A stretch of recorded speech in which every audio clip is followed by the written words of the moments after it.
One of the surgeons who tried to save JFK's life believe Oswald did not act alone. There has also been significant criticism into the murder of Malcolm X, suggesting the investigation was a massive cover-up. As for Robert Kennedy, TRC calls the trial of Sirhan Sirhan a mockery of a trial that has been demolished by numerous eyewitnesses, investigators, and experts. TRC says forensic evidence proves the fatal shot was not at the hands of Sirhan. TRC wants Congress to establish real oversight and document release, including a public inquest, which will be modeled on the Truth and Reconciliation process in post-apartheid South Africa. The Liberty Beat is sponsored in part by Brave Botanicals, high-quality kratom and CBD at reasonable prices with excellent customer service. Brave Botanicals is activist-owned and mission-driven, fighting for your right to consume plant-based medicine and natural remedies. How about saving 10%? You can do just that. 10% off your purchase at My Brave Botanicals by using promo code SNLS. That's MyBraveBotanicals.com. This is the Liberty Beat for Monday, January 21st, 2019. Find us online at snls.news. Your news now continues. The American Civil Liberties Union and its Northern California branch filed a lawsuit Thursday against 7 government agencies for concerns over social media surveillance. Wired reports the ACLU alleges that the agencies are investing in technology and systems that enable the sustained tracking of U.S. citizens and non-citizens alike, raising concerns about privacy and free speech. The agencies named in the lawsuit include the FBI, Immigration and Customs Enforcement, U.S. Customs and Border Protection, U.S. Citizenship and Immigration Services, and the Departments of Justice, State, and Homeland Security. The report says the surveillance risks chilling expressive activity and can lead to the disproportionate targeting of racial and religious minority communities and those who dissent against government policies. Over 7 months ago, the ACLU filed a records request seeking information about the agency's acquisition of social media surveillance technologies, policies, and correspondence about social media surveillance, and several other categories related to the topic. None of the agencies targeted in the lawsuit have provided information on any of the record requests from the ACLU. Support for the Liberty Beat comes from the Conscious Resistance Network, featuring videos, news reports, and articles from a spiritual anarchist perspective. Experience the Conscious Resistance at theconsciousresistance.com.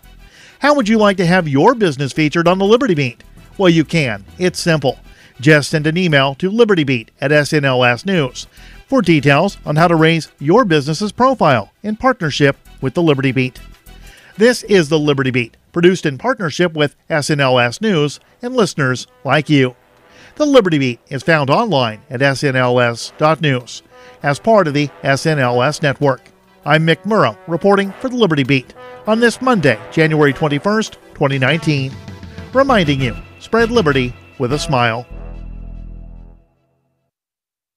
Here is the Onion Week in Review Transportation Edition.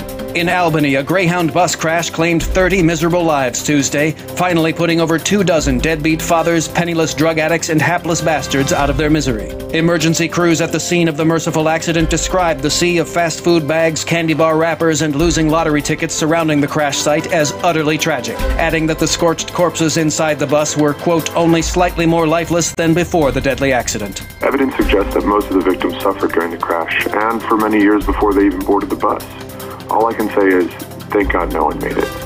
Al-Qaeda is refusing to carry out any further terrorist attacks until the U.S. mass transportation infrastructure is drastically improved, calling the country's roads and bridges a, quote, travesty, unbecoming of a developed first world nation. We want to turn your bridges into rubble. But if we took credit for making them collapse, no one would ever believe us. This is the Onion News Network.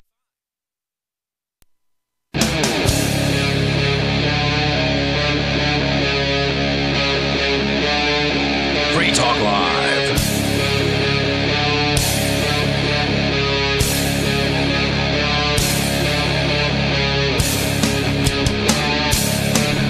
It is Free Talk Live. Dial toll free to join us right here. Our number is 855-450-FREE like freedom. That's 855-450-3733.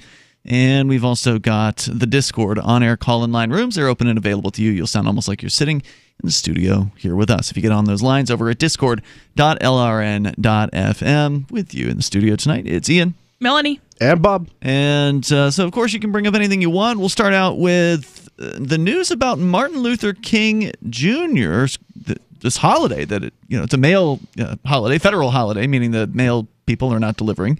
Other businesses are open today, but it's a federal holiday. And right now, of course, we're in the middle of this so-called government shutdown, where if you've been paying attention to the news over the last month, because that's the only way you would know about it. Well, right?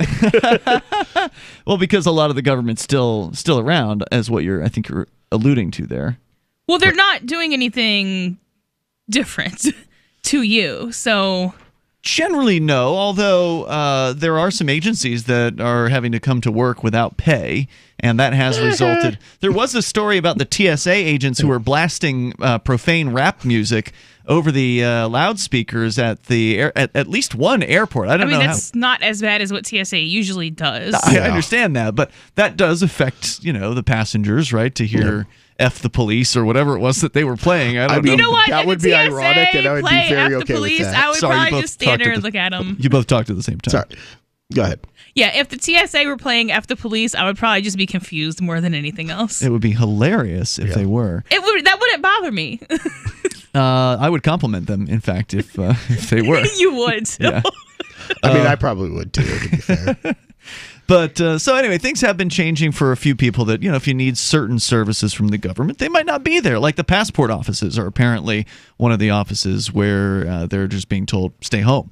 So sorry if you wanted to get a passport over these last 31 days. And by the way, I believe I read today that today's number 31. So it's been a full-on month at this point, and Donald Trump has now exceeded the longest government shutdown by well over a week at this point. I think 10 days now longer than the previous record, which was hit by Bill Clinton back in the 1990s. There was I'd have to look up which country it was, but there was a European country that had about a year and a half. Wow. I mean, so let's try and go for that record. Heck yeah. That would be fantastic. If you keep it up for like a month or two, a lot of people are not going to have the option of coming to work with delayed pay anymore. So they're going to have to quit and go home. Wait, what do you mean they're not going to have the option? So if I just don't, some bills you could kind of, just ignore for a month or two, and maybe your lights will get cut off depending on what kind of climate you live in. That may or may not be that big of a problem. Mm-hmm.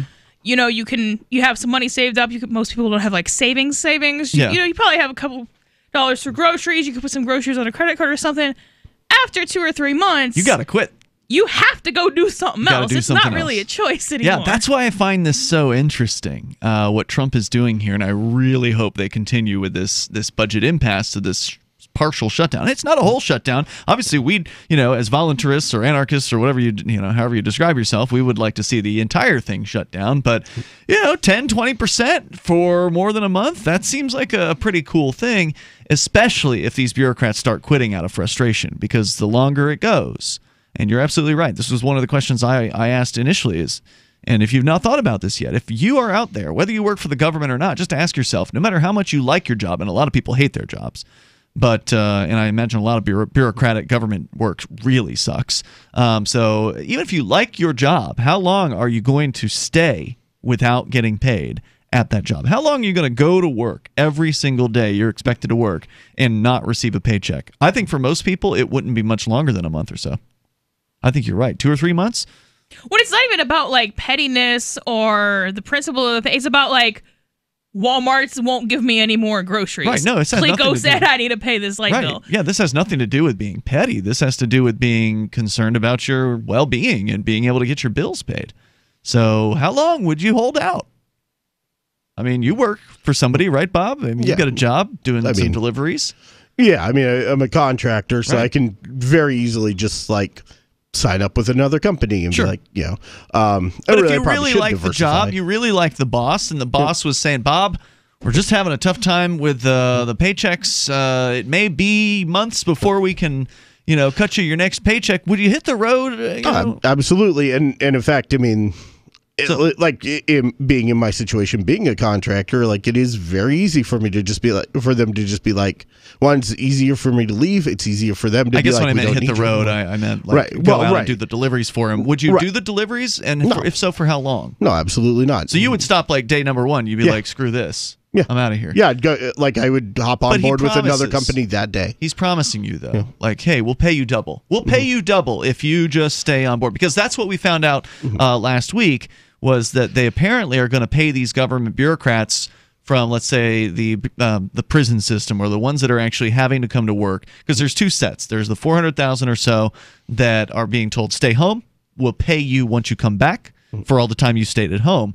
The other side's being told, come to work. We'll pay you once the money comes back. That's the side that gets apparently double pay. And if someone other than Congress is making that promise, then that is a violation of separation of powers. It's apparently part of some kind of a contract or something. I forget the exact wording. There was a story last week about a government judge who refused to give an injunction to... The judge is not Congress.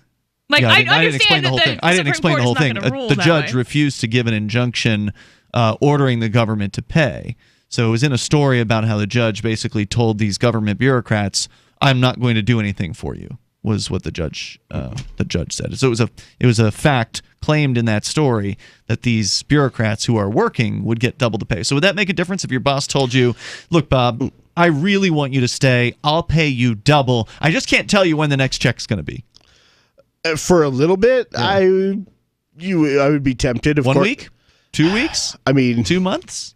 Definitely not 2 months. I mean, I have to. Right, so yeah, 2 to 3 months. Is what you said. I have to. I mean, I have to pay for my own gas, so which is not cheap. And the other thing is, whether I like them or not, the United States federal government, the Federal Reserve, is AAA rated.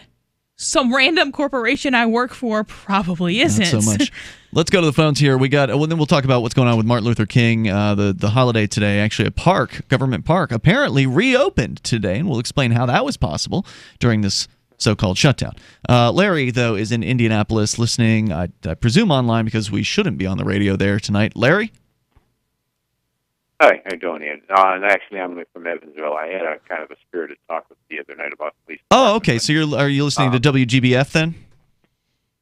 Yeah, you're preempted tonight by. Okay, gotcha. By some sports, but in any event. All right. Sorry. Go ahead with your thoughts. Yeah, we had a spirited discussion the other day, and that's fine. But I'd like to give you guys some things so that you can really get your teeth into that I happen to agree with on, and I've pushed for all the years. I mentioned I was retired from the Air Force, so I pushed for this all the time I was in the service as well. And, got in trouble sometimes. But in any event, we have to start someplace. And I've heard you talk before, Ian, about, if there has to be an agency in government, it should be run efficiently and all that, and I agree. Oh, no, I don't want any agencies in government, but government cannot be run efficiently. It's just in its nature. They can't do it. Well, yeah, but I've heard you talk before, though, about, the inefficiency of government. I'll put it that way. But here's something I think everybody can get their teeth in, and I've called other radio stations, and now I'm calling yours, and I want to put it out there so everybody can get on this because I am, and that is, and I'll use one as an example, and I know you probably say all people in government this way, and it probably is, but I'm taking Nancy Pelosi here.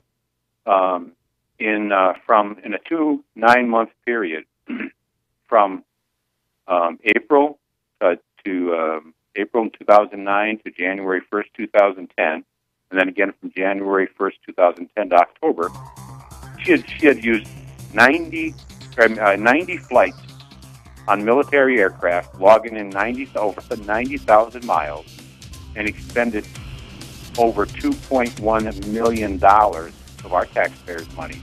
Is this why Donald Trump shut her down and told her she couldn't go to Afghanistan or whatever it was? Hang on, Larry. We'll bring you back. You can continue here in moments. Larry's there in Indiana, and your calls are welcome as well. This is Free Talk Live.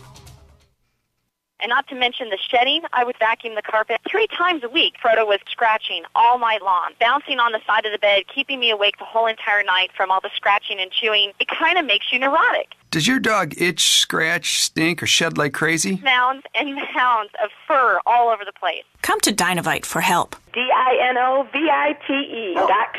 If you want the dog to be healthy, you got to feed it something healthy. Dinovite is nutrition. The omega-3 fatty acids. Flaxseed, zinc, alfalfa. Our vitamins and enzymes replace the nutrients cooked out of most commercial dog foods. He gobbles it up. He's not up all night scratching. His shedding is minimal, and it is such a pleasure to have my calm, relaxed, non-shedding puppy back. And I have to thank Dinovite for that. Don't let your dog itch, scratch, stink, or shed like crazy. Come to Dinovite for help. 859-428-1000. 859-428-1000. DINOVITE.com. Smart Cash is a peer-to-peer digital currency that is fast, secure, and easy to use. Smart Cash is building a foundation that can support daily transactions for people everywhere. One feature that sets Smart Cash apart is the Smart Hive governance model and how the community can vote to fund the best projects with block rewards stored in the Smart Hive project treasury. Unlike other cryptocurrencies with voting systems, Smart Cash allows everyone to participate. One smart equals one vote. Learn more at smartcash.cc. You want to know the 37 items you must have to survive a crisis? Then I've got some good news for you. Former CIA officer and New York Times best-selling author Jason Hansen is now giving listeners a free copy of his book, The Escape Bag Blueprint, 37 Items You Must Have to Survive a Crisis. You can claim your copy at freeescapebook.com. Don't delay. Jason reveals the guns, knives, flashlights, and water filters that could save your life in an economic collapse or grid-down event. Get your free book today, freeescapebook.com. freeescapebook.com. Is spreading the message of liberty, cryptocurrency, and peace around the globe worth $2 per month to you? As you may already know, in addition to our internet feed, LRN.FM broadcasts on free-to-air satellite across North and Central America, as well as Sub-Saharan Africa. And we've been available on satellite for free 24/7 since 2010.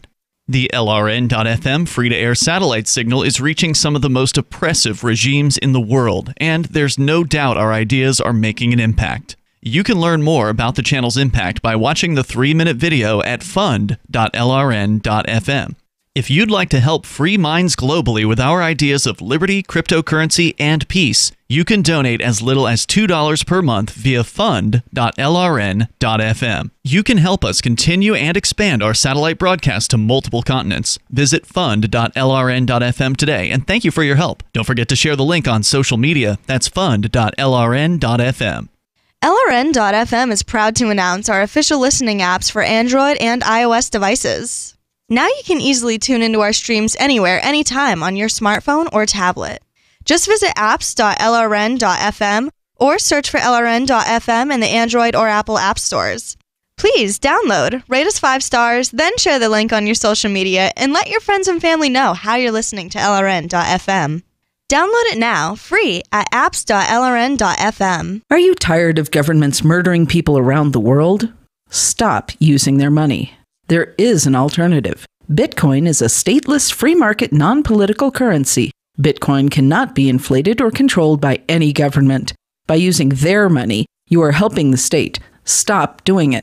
You have an incredible alternative available now. Learn it, use it, spread it. Get started with Bitcoin at bitcoin.com. That's bitcoin.com.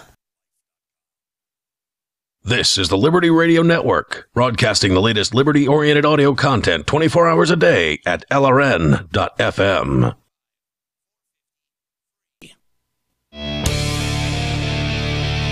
It is Free Talk Live. Dial on in toll free to join us here. If you want, you can bring up anything that you want. We'll get into the story about Martin Luther King Park.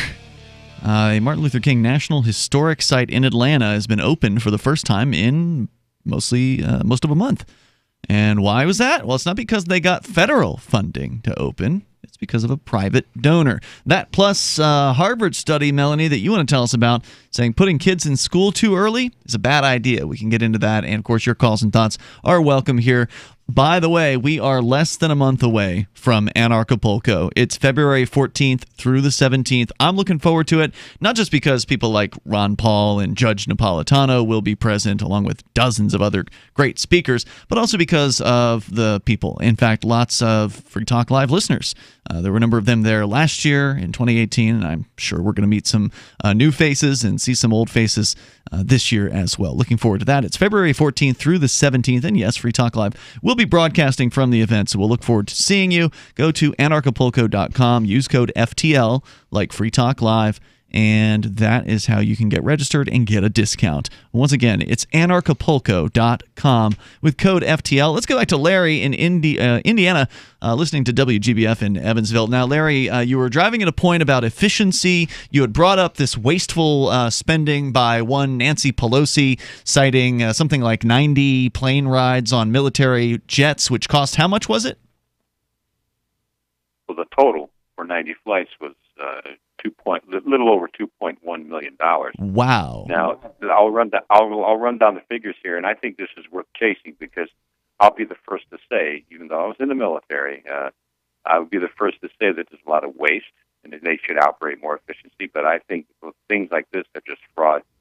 Of that $2.1 million, over $101,000 of that was for in-flight expenses like food and alcohol. Now, it being in the military, I will tell you that we had specific regulations saying that you cannot consume alcohol on military flights. I can give you the name brands of the 12 different kinds of hard liquor and beer and wine that were on one particular flight. So, what kind of military flights are loaded up with alcohol for purchase if it's prohibited? That's exactly what I'm getting at. Here, let me give you the example. In 2008, May 15th to the 20th in 2008, she flew from D.C., her and others, flew from D.C. through Tel Aviv and Israel to Baghdad. All right. On that flight, Johnny Walker Red, Grey Goose, E&J Brandy. Now, are these all the... Hold on, before you go on, this is what was available in stock or what she actually purchased while she was on the flight? I purchased on a flight. It was loaded on the flight to be available to be consumed on the flight. Meaning that it's just there. She can have as much of it as she wants to. Right. She doesn't drink, but this stuff was purchased with taxpayers' dollars as well. So who's drinking if she's claiming she doesn't drink, then who is it that's consuming it? Her staff members? Well, you have these individuals that go over like Nancy Pelosi and others and Republicans and other Democrats. Mm-hmm. You know, they have everything from media people to their cadre of other representatives and things go on these what they call junkets. And, I see. So they're giving flights to a number of people. It's not just Nancy Pelosi and one aide. It's a whole gaggle of people. Right. But either way, these 90 flights. Yeah. Yeah. Well, this is common with government, right? Uncovering waste after waste after waste after waste. And it doesn't matter. You mentioned it's Republicans and Democrats. So it doesn't matter who it is we're talking about here. This is one of the perks. It's one of the bennies. They get free flights to wherever it is they want to go, free liquor. They can just get S-faced on the taxpayer dime. And you know what? There's not a damn thing you can do about it, is there? Well, it depends on how many people act not uniformly, but in unity to let these representatives know and to let them try. know. If you don't try, it'll never happen. What? Yeah, Even if we try, it may never happen. I think that the representatives know that people don't want them spending thousands of dollars on liquor. Even if they don't know, you send them a letter. What's that going to do? You think these so-called representatives, because they're not representing you, right? You think these so-called representatives are going to actually pass a bill to restrict liquor on these flights? That's never going to happen. This is their Well, my gig. point is this. They created this. Yeah, my point is this, Ian. My point is this. If we don't try, we are giving up before we fight. Oh, well, I'm not saying you shouldn't try to, make changes in the world, but, man, focus on some changes that'll make a difference. I mean, you're talking about a drop in the bucket. We're talking also about 535 representatives and senators, too. This is just one. Yeah. How much money are you willing to spend lobbying Congress to try to get them to stop spending money on alcohol on military flights? Because it ain't going to be cheap. Several million? No. There are organizations out there that do, though. Uh-huh. But how much money are you willing to spend on this? I mean, you're acting like this is a very important issue. So, what do you want to throw into it? You got to spend money or time, one or the other. Well, I mean, presumably less than $2.1 million, which it would definitely take more than that to lobby all 535 members. Be less than less efficient. Well, and then you're out way more money because, like, your fraction of the $2.1 million is, a matter of fraction of a cent or something like that. So there's not enough motivation amongst most people. There's not going to be a mass million-man march on Washington over this particular tax bill. I'm not saying you're wrong. You're right. It's incredibly wasteful, but it's no different than any other ridiculous government waste that we've uncovered and people have uncovered over decades. And really, if I had I'm just trying to bring to light. I'm trying to bring to light so your listenership can also get involved if they so choose. Okay, but here's another problem. I don't mean to be tearing you apart here on this. I'm not saying don't do this, but I'm just trying to give you some realistic, responses. And one thing is, if you don't provide a way for people to get involved, they're not going to get involved. I mean, we may have 100,000 people listening right now. I don't know. We're on a bunch of radio stations, and we can't calculate the exact number of listeners. But there's a lot of folks listening. Maybe some of the people out there are like, yeah, that Larry, he's right. That's a lot of wasted money. I'm really angry about that. And then they don't know what to do about it. So what usually people who want to activate a group of people with a message will do is they'll put up a website, and then they've got links, an automatic form or something like that you fill out, and then it's got a pre-made message to your representatives. You put in your zip code or something, and it figures out who the so-called representatives are, and then it sends it to them. So it's a way for people to kind of just plug into an issue and just go to a website and be done within 5 minutes. Whereas right now you're asking people to be concerned about the issue enough to actually figure out how to do all of that stuff, to start that ball rolling. And it's basically, you're not going to get a bunch of people jumping on board unless you provide the tools to them to do this. So now you're talking about building a website. You're talking about hiring programmers. I don't know. We might be up to tens of thousands of dollars at this point for a decent site and good programmers. My point was trying to make people aware. So they're aware. I don't know. They are now aware of more of the waste that they've been aware of. If you paid attention to the news in the last, your entire adult life, you've come across a zillion stories like this, though, Larry. I thank you for the call tonight. I do appreciate hearing from you. Feel free to, call back anytime you want and, make people aware of something. But even if a bunch of people were aware and they started lobbying state reps or these U.S. reps over this, I highly doubt these reps are going to cut one of their bennies out. They're not going to cut their paychecks either. The toll-free number here is 855-450, free like freedom. This is Free Talk Live. Hunters, anglers, campers, and survivalists. Get back to nature. Expand your horizons with the highest quality, most versatile, unique slingshots and sling bows on the market at slingbow.com. Slingbow products are compact and models start from just $17.98. They're perfect for your bug-out bag or storing in your vehicle. Give yourself and your loved ones the excitement and tradition of slingbow. A new frontier in archery and truly modern twist on this primitive survival tool. Feel the thrill only at slingbow.com.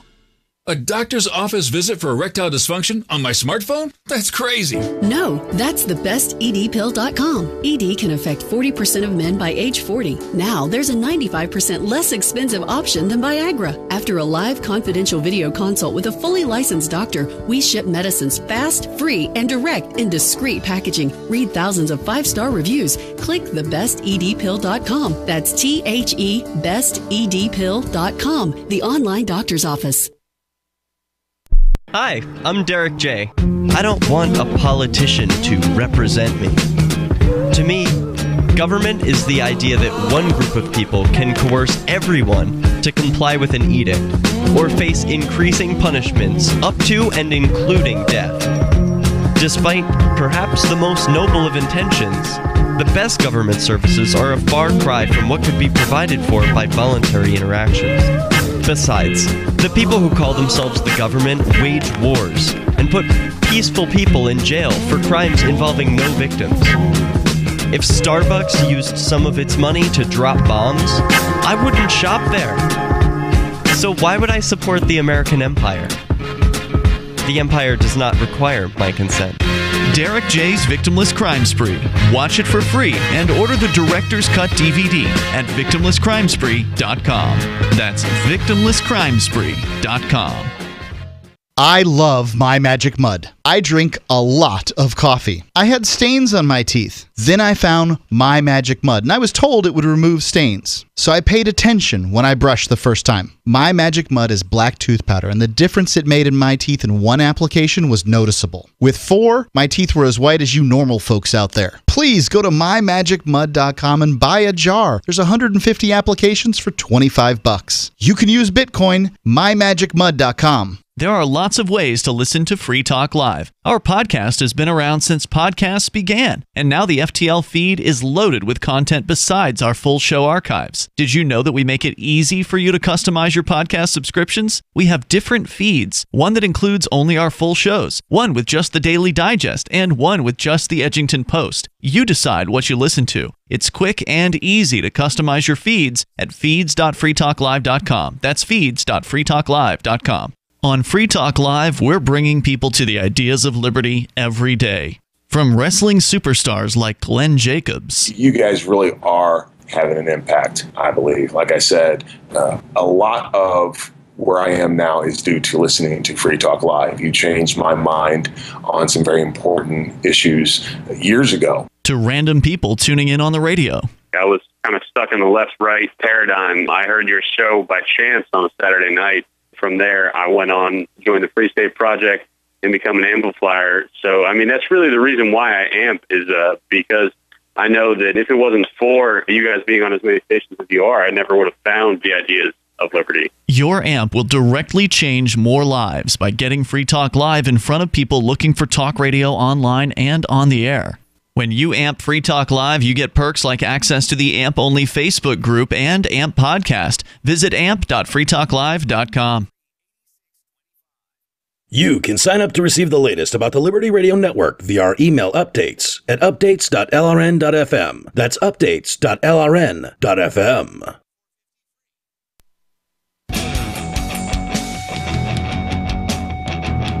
This is Free Talk Live. Dial in toll free. Bring up whatever is on your mind. Our number is 855-450, free like freedom. That's 855-450-3733. Also, the Discord on-air call-in line rooms over at discord.lrn.fm. With you tonight, it's Ian. Melanie. Bob. Before we go back to the phones here, just a few more thoughts on that last caller, Larry, who had revealed for us a very shocking statistic of millions of taxpayer dollars being spent on military aircraft to just give a bunch of liquor to politicians and their attendants and whoever it is that they're traveling with. And it's shocking.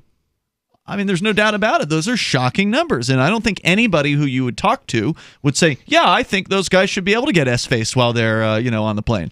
I think most people would say that's ridiculous. That's outrageous.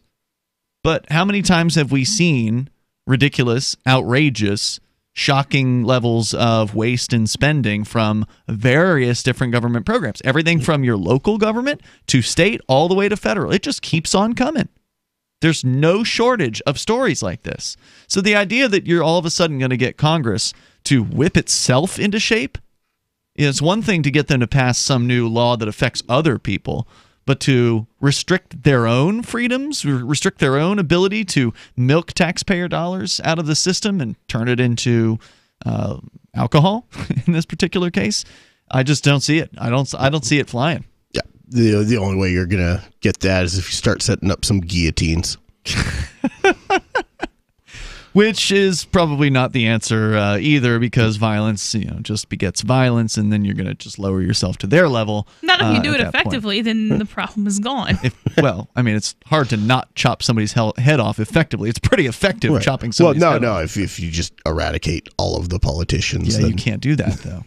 You can't do it because you'll be put to death quite quickly. Because the reason why politicians exist is because people believe in the state. So as long as people believe in the idea that it's okay to control their neighbors with violence, you can kill all the politicians in the world, and other people are just going to step up to fill those roles.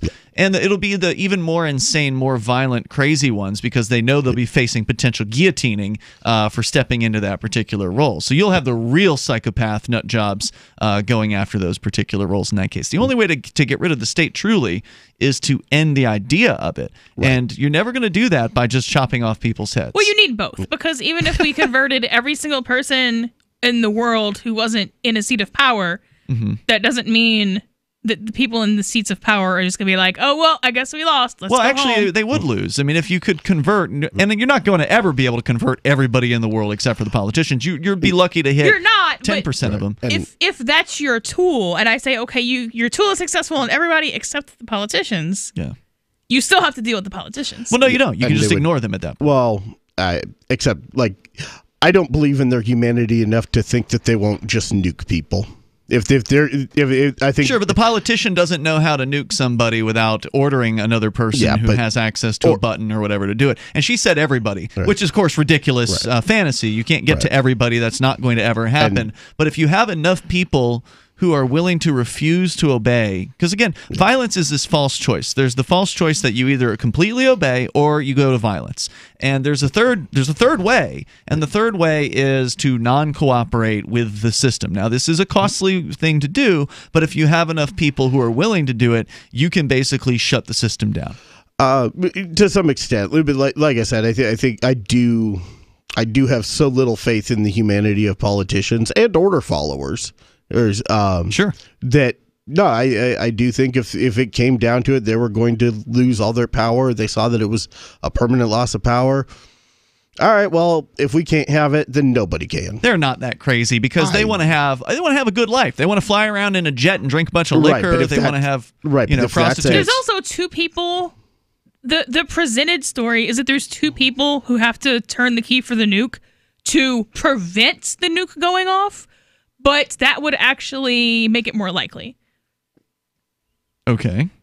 So yeah, if they make that, or if they issue that order, it's going to happen.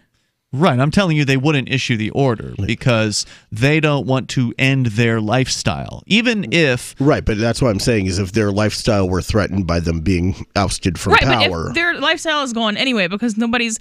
If we could just quit, funding them, which. You can't really do just by talking to people because, when they come to seize your stuff, you either defend yourself or you don't. But yeah, so if that position is eliminated, if you eliminate the position without eliminating the person, that's the motivation for that is gone anyway because they can't just sit up in Washington and drink flights of liquor and order lobster and just kind of hang out and not do anything. They have to now...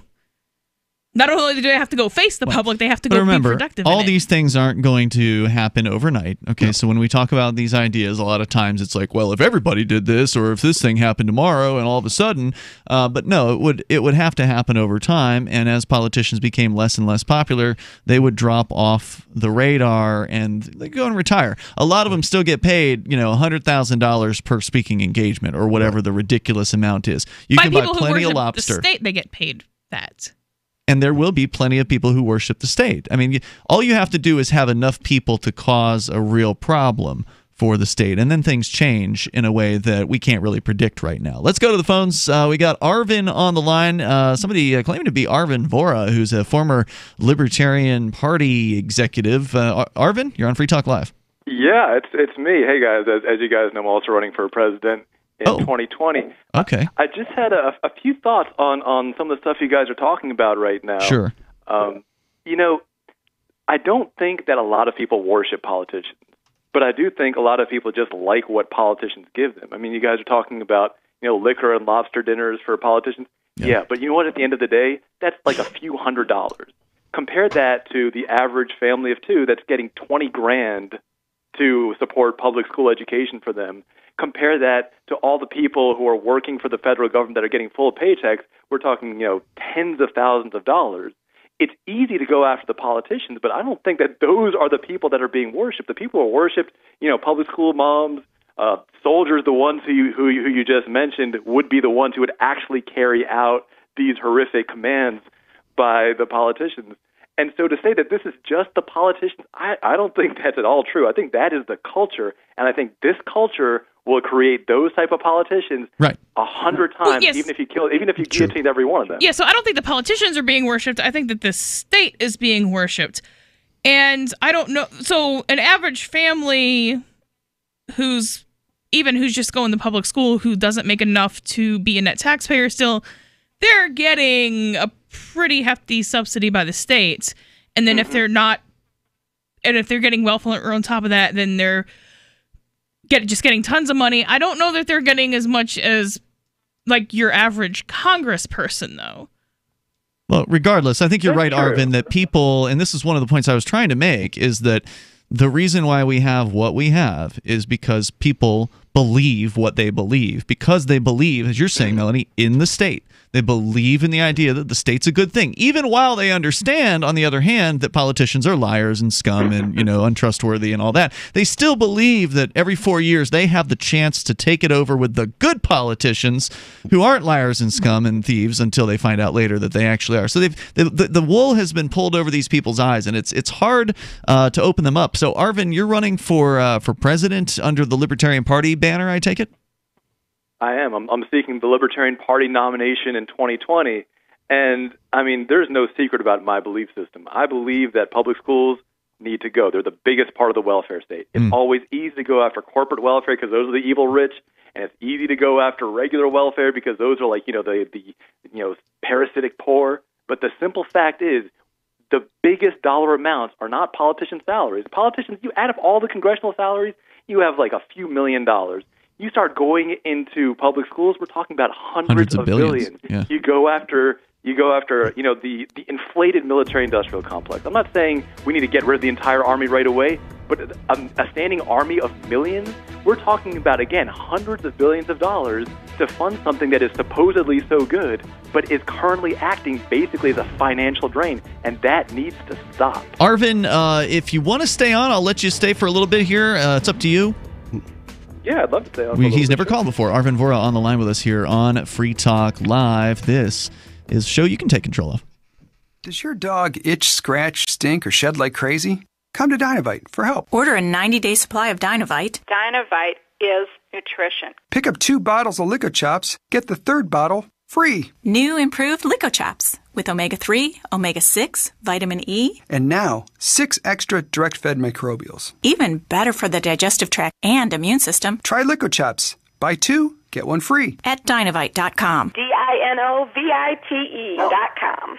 Are you a cryptocurrency advocate? The Crypto Tip is the ideal outreach tool to help new people discover cryptocurrency. It's a printable business card-sized tip that you can give to service providers, preferably in addition to a good cash tip. When the server scans the QR code, it'll bring up an explanation of cryptocurrency, how to install a wallet, and allow them to claim the tip. If they don't claim the crypto, you get your tip refunded to you after a time period you specify. Plus, if they do claim the tip, you get an email alert. Create as many tips as you want at cryptotip.org. That's cryptotip.org.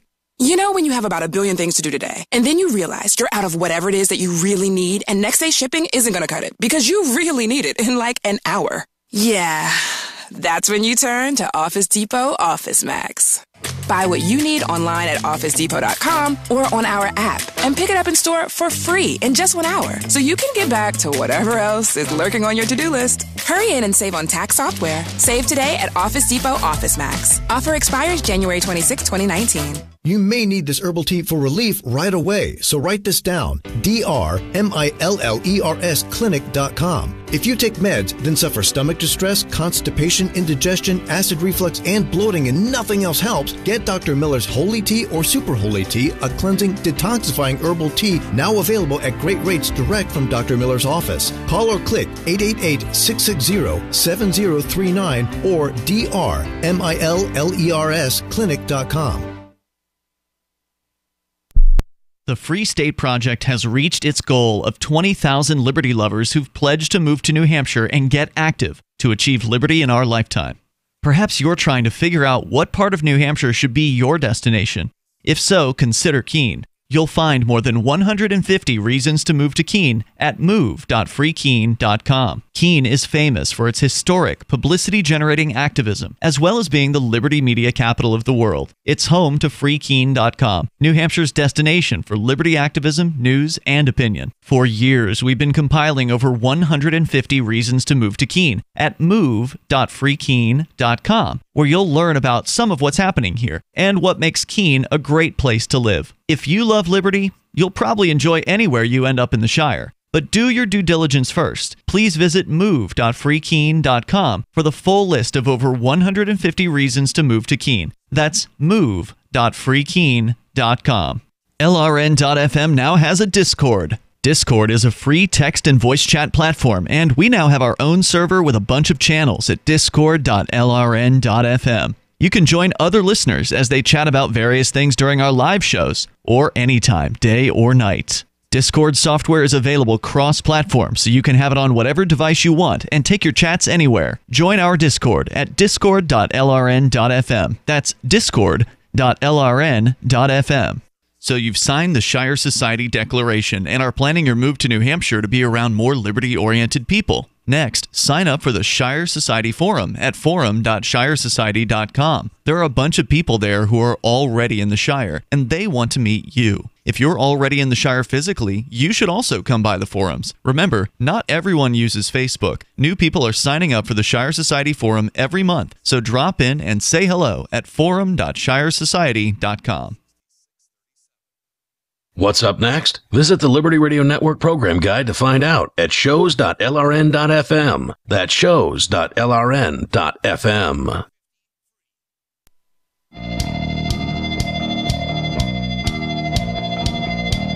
This is Free Talk Live. You dial toll free to join us right here. Number 855-450-FREE, like freedom. That's 855-450-3733. We do have the Discord on-air call-in line rooms over at discord.lrn.fm. Arguably the biggest Libertarian Discord server. It's a chat server. You can go and interact with other Free Talk Live listeners there around the clock and other listeners of LRN.FM. There's different chat rooms, everything from people talking about what we're discussing on the air. There's a news and show prep room where people drop in stuff they want us to talk about or they want other people to see. There's a gaming discussion, cryptocurrency, a bunch of different options there. And then, of course, there's the on-air call-in line. So when we're live on the air, you can call in through Discord. And it's free to use it. You just need the free Discord app. And then once you got your app installed and your username created, just go to, on your web browser, discord.lrn.fm, and that'll pull you right into our chat server. As we continue here, Arvin Vohra is on the line. And Arvin, you and I have had the pleasure of meeting on a couple of occasions up here in New Hampshire when you came up to kind of welcome the new state representatives who a couple of years ago had flipped their party. There were a couple of Republicans and one Democrat state rep, fairly young guys. You came up, I think, for two of those flips. And I did. Spoke. So, and you're still there in the D.C. area, sadly. How are things down there in the belly of the beast? It's great. I mean, this is the place to be to just bring the war right to the enemy. I mean, you have people here who have generationally worked for the government. I mean, of course, you have people here who have attended public schools generationally, but I mean, the ideas of statism are so deeply entrenched here that, this is the heart of it all. It's just, I love being over here. Wow. It's one of the places where when I talk about, for example, ending the income tax, it just makes people immediately start to panic. They're saying, well, what's going to happen to my job? And I'm like, well, you're going to not have that job, obviously. You're going to get a different job. That's get a real what job. Happens when the source of your ill-gotten job is taken away. So I mean, it's a great place to be. It's incendiary, obviously. Yeah, I mean, if you're looking for, I guess, some attention, you're looking for a fight. Yeah, you can get a fight in a place like that. I think the reason why we all moved to New Hampshire, and from different places, by the way, the three hosts here in the studio, is because we wanted to have an advantage, actually, because there's certainly statists in New Hampshire. There's no shortage of them here, but there are more people natively who agree with being left alone, and so we actually have a chance to get some people elected to state government, and that's actually happened not only from libertarians who flipped parties, but also libertarians who've sort of secretly run as Republicans and Democrats. So just a real interesting success story. It's kind of like the risks. It's kind of like the Australia strategy in Risk. Start in Australia, build up an army, nobody can get to you, and then you just move outward. Right. Yeah. I mean, I will say this: every time I've been up there, there's a big part of me that just doesn't want to leave, and it's just so much better up there. I mean, it's and you start to see what freedom can do, not just at the political level, but culturally. There's so much independence. There's such a belief in things like cryptocurrency. You know, listening to you guys said this idea of spreading cryptocurrency, so we just defund the state through competition with the Fed. You know, those are the kind of things that actually, even in my campaign, I want to do, is spread these ideas: jury nullification, cryptocurrency, all these things that even if I don't win, I want to change the face of this country in terms of what individuals do. Homeschooling, that's where these changes happen. Because I'll tell you this, having been in D.C. and New Hampshire a bunch, New Hampshire is a different planet. It is a different place, a different culture. Absolutely. And that's the kind of cultural change that we need to see. Yeah, there's a bunch of homeschool people up here, a bunch of gun owners, people open carry a lot. There's, of course, at the same time, also a movement towards, drug decriminalization, and there's a lot happening here. And it's just going to get better as more people make the move. Now, let's talk about your campaign briefly, if you don't mind, because I pay some attention to these libertarian presidential campaigns. There's usually a bevy of potential candidates that throw their hat in the ring. This is the first time you've run for president under the Libertarian banner? Yes, yes. So you must know you've paid attention to these things. I mean, there's a lot of candidates. What is it that you're going to be doing to rise above the rest of the competition? Here's what I can guarantee. I can guarantee that if I'm the nominee, it will change the face of American culture. I might not win, but I'll tell you this. You're going to see a lot more jury nullification. Why? Because I talk about it everywhere. You're going to see a lot more cryptocurrency use. That's defunding the government through competition. You're going to see a lot more homeschooling, because I can't go for 5 seconds without talking about that. You're going to see the changes. Imagine if Gary Johnson, instead of wasting time on things like the fair tax, had focused on just any one of those things. Yeah. How much good that could have done. Well, in order for him to do that, he would have had to have actually been a libertarian in order to focus on those issues. And unfortunately, he was just labeled a libertarian. He wasn't. And this was one of my concerns, and one of the reasons why I resigned from the Libertarian Party back in 2008. I was a life member of that party, and the reason why I resigned was because I saw over the years them just falling away from the principles that they supposedly had, and then of course they proved it by nominating former Republican Bob Barr, and then Gary Johnson, and then Gary Johnson again over the last 3 presidential elections. It's pretty disheartening to watch these nominations continue to come through. I mean, what makes you think, Arvin, that the LP's not going to do the exact same thing they've done the last 3 cycles and nominate another former politician? There's a good chance that they will, but they're not going to do it because I was just sitting around being lazy and didn't try. Right. To me, I'm going to give the best alternative I can. I'm going to bring in people, whether I'm calling into shows like yours and trying to get folks from New Hampshire to show up to these conventions, or actually, I mean, you guys are actually syndicating a lot of places, so wherever it's being heard. Yeah, that's getting more people to show up, connecting to groups that I consider to be our natural allies. Listen, I am tired of pandering to government school teachers, police, and military. I mean, those are the people who are at this moment on the other side. I don't think it makes them bad people, but they are on the wrong side, and I do want to bring them onto this side. Or, failing that, bring someone who's already on this side into the movement and into the party. And so, with me as the nominee, we are going to see a very different LP. It would be just as if, instead of wasting our political capital on Bob Barr, we had done the right thing at that time and nominated Dr. Ruart. Mm-hmm. This is our chance to set that right. I am as bold as Dr. Ruart is. I am as outspoken. I'm maybe not as outspoken, but pretty close to outspoken as she is. And I really do think that I can bring the libertarian movement, attract the people to the libertarian movement who have fallen away because the libertarian movement hasn't been doing what it needs to be doing. Yeah, it's been a pale shadow of what it once was. I can definitely say that with the last batch of candidates, there isn't one of them that I would be bothered to get out to vote for. You're talking about like Gary Johnson? Yes, Gary Johnson. McAfee is too bat guano. I would have voted for McAfee. If I wanted to vote He's for hilarious. a Republican, I'd just vote for a Republican. McAfee's the only person who would have been funnier in political office than Donald Trump. It would have been so entertaining. That much is true. But that being said, and with my previous comments on the show, Arvin, you are one of the few politicians that I would actually vote for. I guess that's an endorsement from Bob there. Hey, Arvin, thanks for calling in tonight. I appreciate that. Feel free anytime you want to share, interesting story or whatever it is you want to share. Feel free. Absolutely. Thanks for having me on, Thanks for the call. That's Arvin Vohra there, calling from D.C. Poor bastard.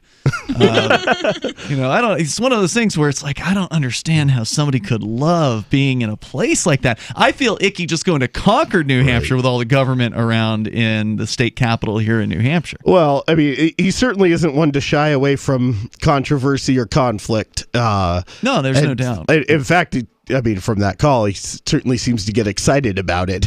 I think it's great that he's excited about bringing what sounds like a pretty principled libertarian message to the race. And of course, there's always a principled libertarian or a handful of them running, but they all end up going down. They all go down in flames. In some cases, it's a close call. Like I think it was a pretty close call on Gary Johnson in the last election as far as his nomination was concerned. But even that is sad. So if Gary Johnson won the nomination by 1 vote. Even that is sad because Gary Johnson is a Republican who thinks that smoking weed makes him a libertarian. He is not whatsoever libertarian. Let's continue. Actually, we've got Ron on the line in New York also wants to talk about 2020. Go ahead, Ron. Okay, hi. So 3 things I wanted to talk about. So first of all, I was wondering if you heard about, there was this story in a national park. A bunch of members of the Tennessee Libertarian Party were trying to do a cleanup of the garbage. One of the things people are complaining about is that the government can't pick up their garbage. Right. So they decide, okay, we'll voluntarily do that. And they were told not to do that because the government has to do that. They were threatened, right? I heard there was video. I haven't seen the video. Yeah. Second of all, I was wondering what you thought about Justin Amash potentially running for president in 2020. And third of all, I just want to say that... Okay, hold on. I don't want to get... I'm not taking notes here. So Justin Amash, this is a Republican who... He's good on some issues, but he's still a Republican. He's not an actual libertarian, so why would I care about what he's doing? Hang on, Ron. We can come back here, and you can share more of your thoughts on whatever number 3 was.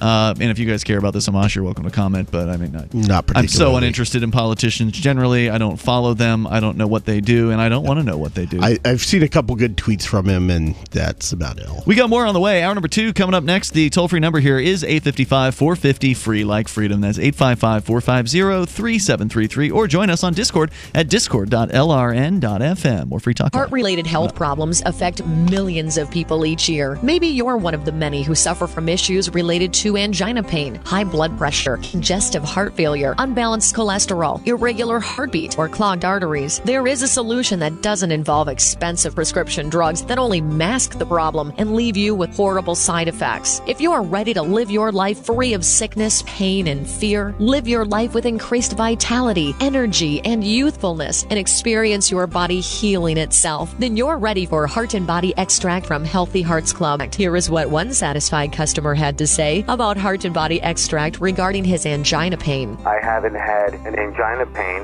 since I've been on it. The Heart Body Extract is just so great. I thank God that I was led to this product that's doing so much for me, and that can do so much for other people. Call to order your 2-month supply of Heart and Body Extract today. Call 1-866-295-5305 or go to hbextract.com.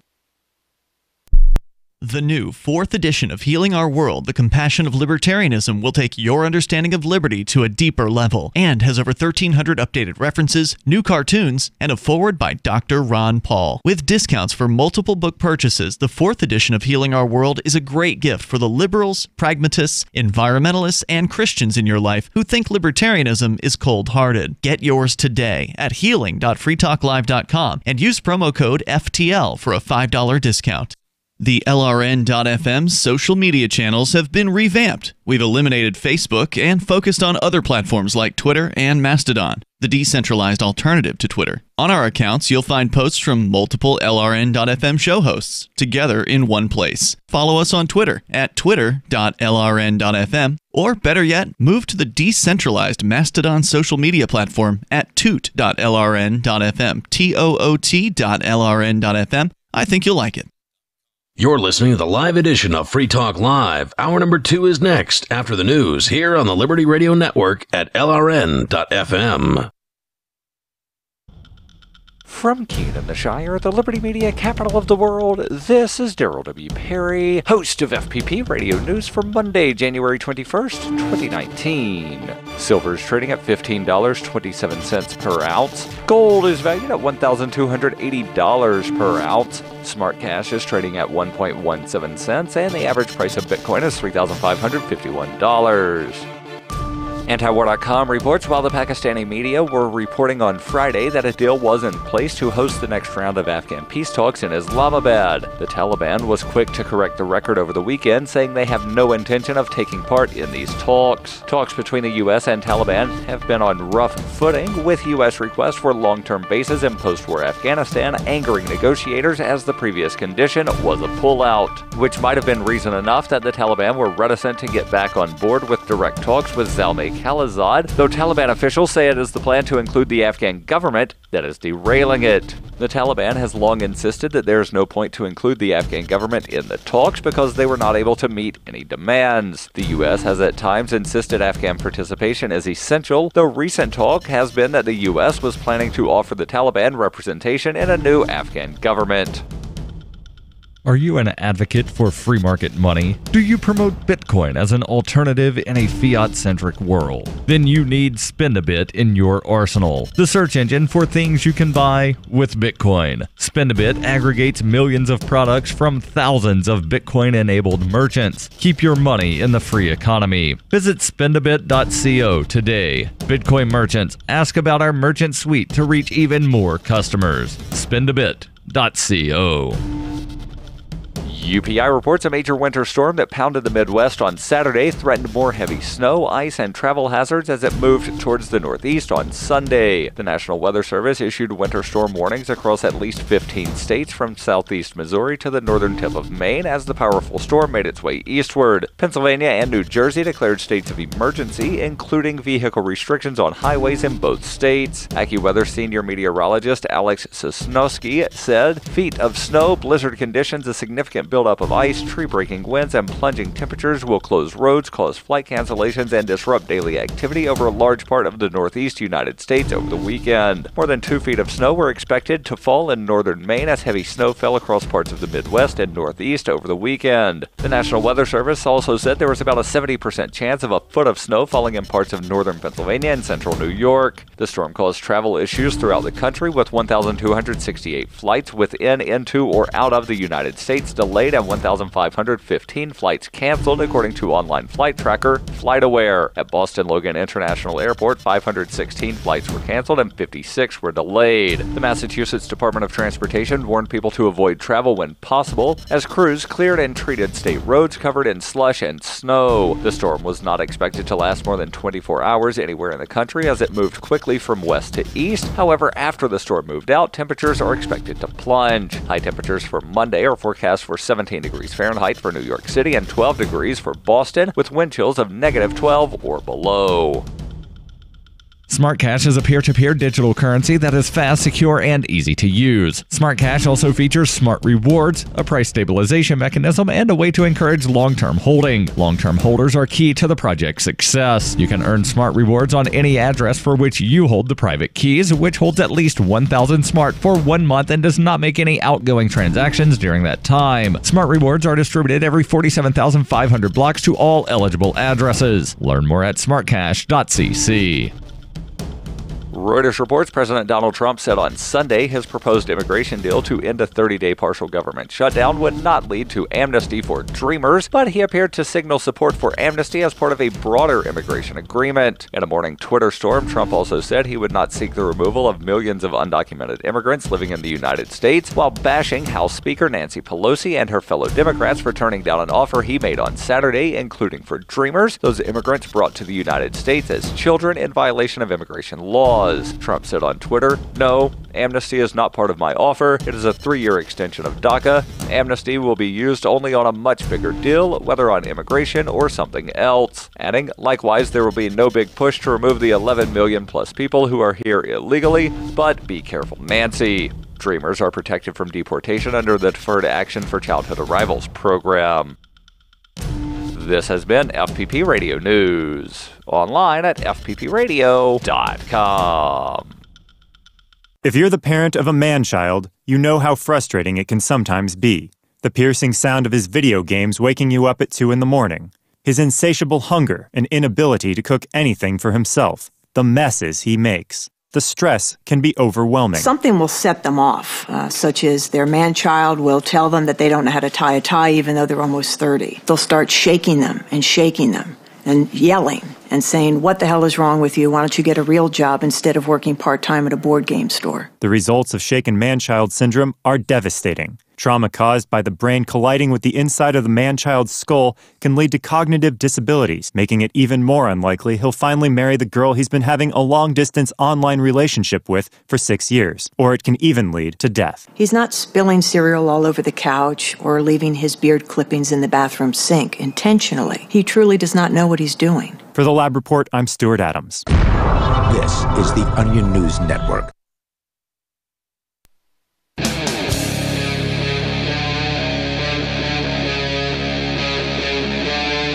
Free Talk Live. It's Free Talk Live. We're launching into the second hour of the program. Still to come, the story we mentioned when we started the show. The Martin Luther King National Historic Site in Atlanta came back online today during the government shutdown. They opened up, and they're going to be open apparently through February 3rd, and we'll tell you exactly how that was made possible. Coming up here in a little bit. Joining you in the studio tonight, it's me, Ian. Melanie. And Bob. Back to the phones, to the fun, though. We got Ron on the line in New York calling in about the election. You had a couple points you were making, and I wanted to make sure you had a chance to make your final one or whatever it was you were going to get to there, so go ahead. Okay, so the last thing I wanted to say, and I just have to say this, Arvin Vohra is a pedophile defender, and for that reason... What? Okay, citation needed. Yeah. Okay, so he said in a quote, he said he was asked, does he think that you should be allowed, or does he think that you should be allowed to have consensual sex with with a minor? Okay, well, not 17 year, 11 month, and 30-day-olds are minors. Yeah, so grab your dictionary. I've heard about this. By the way, you're referring to Arvin Vohra. That's the actually he happened to call the show in the last hour. I didn't ask him to. I don't have his contact info. He just happened to call in. But I remember hearing about this particular controversy. He made some kind of statement on Facebook, a very libertarian statement about age of consent. And people, of course, went off about pedophile when they don't even know what the word actually means. So I'd recommend you actually look it up, and you'll find that a pedophile is somebody who is attracted to people who have not hit puberty. So children, actual children. Now, the legal term minor has to do with somebody who's under the legal age of consent or the right to contract. Well, no, a minor is just somebody who's under the legal age of majority. In some countries, 20-year-olds are minors. Yeah. And then, of course, in most of the United States, it's 18. But, of course, age of consent's a little different from the right to contract, and so there's, different ages. But either way, in most U.S. states, it's either 18 or 16. I think Texas is 17, so there's a few of them out there. So somebody who is attracted to a teenage person is not a pedophile by definition, Ron. So you probably shouldn't go around slandering people. But regardless of that, quasi-technicality, I'm going to tell you the same offer I told the people who accused Ian of that. Show me the link, and if that's true, I will disassociate from him. But nobody has been able to show me a quote of him defending that. And there's a lot of people who talk S about me. And there's a lot of twisted interpretations of things that are in no way what people try to make them out to be. My Facebook page is public. Melanie Neighbors posted on there. If you've got evidence, you mean? Yeah.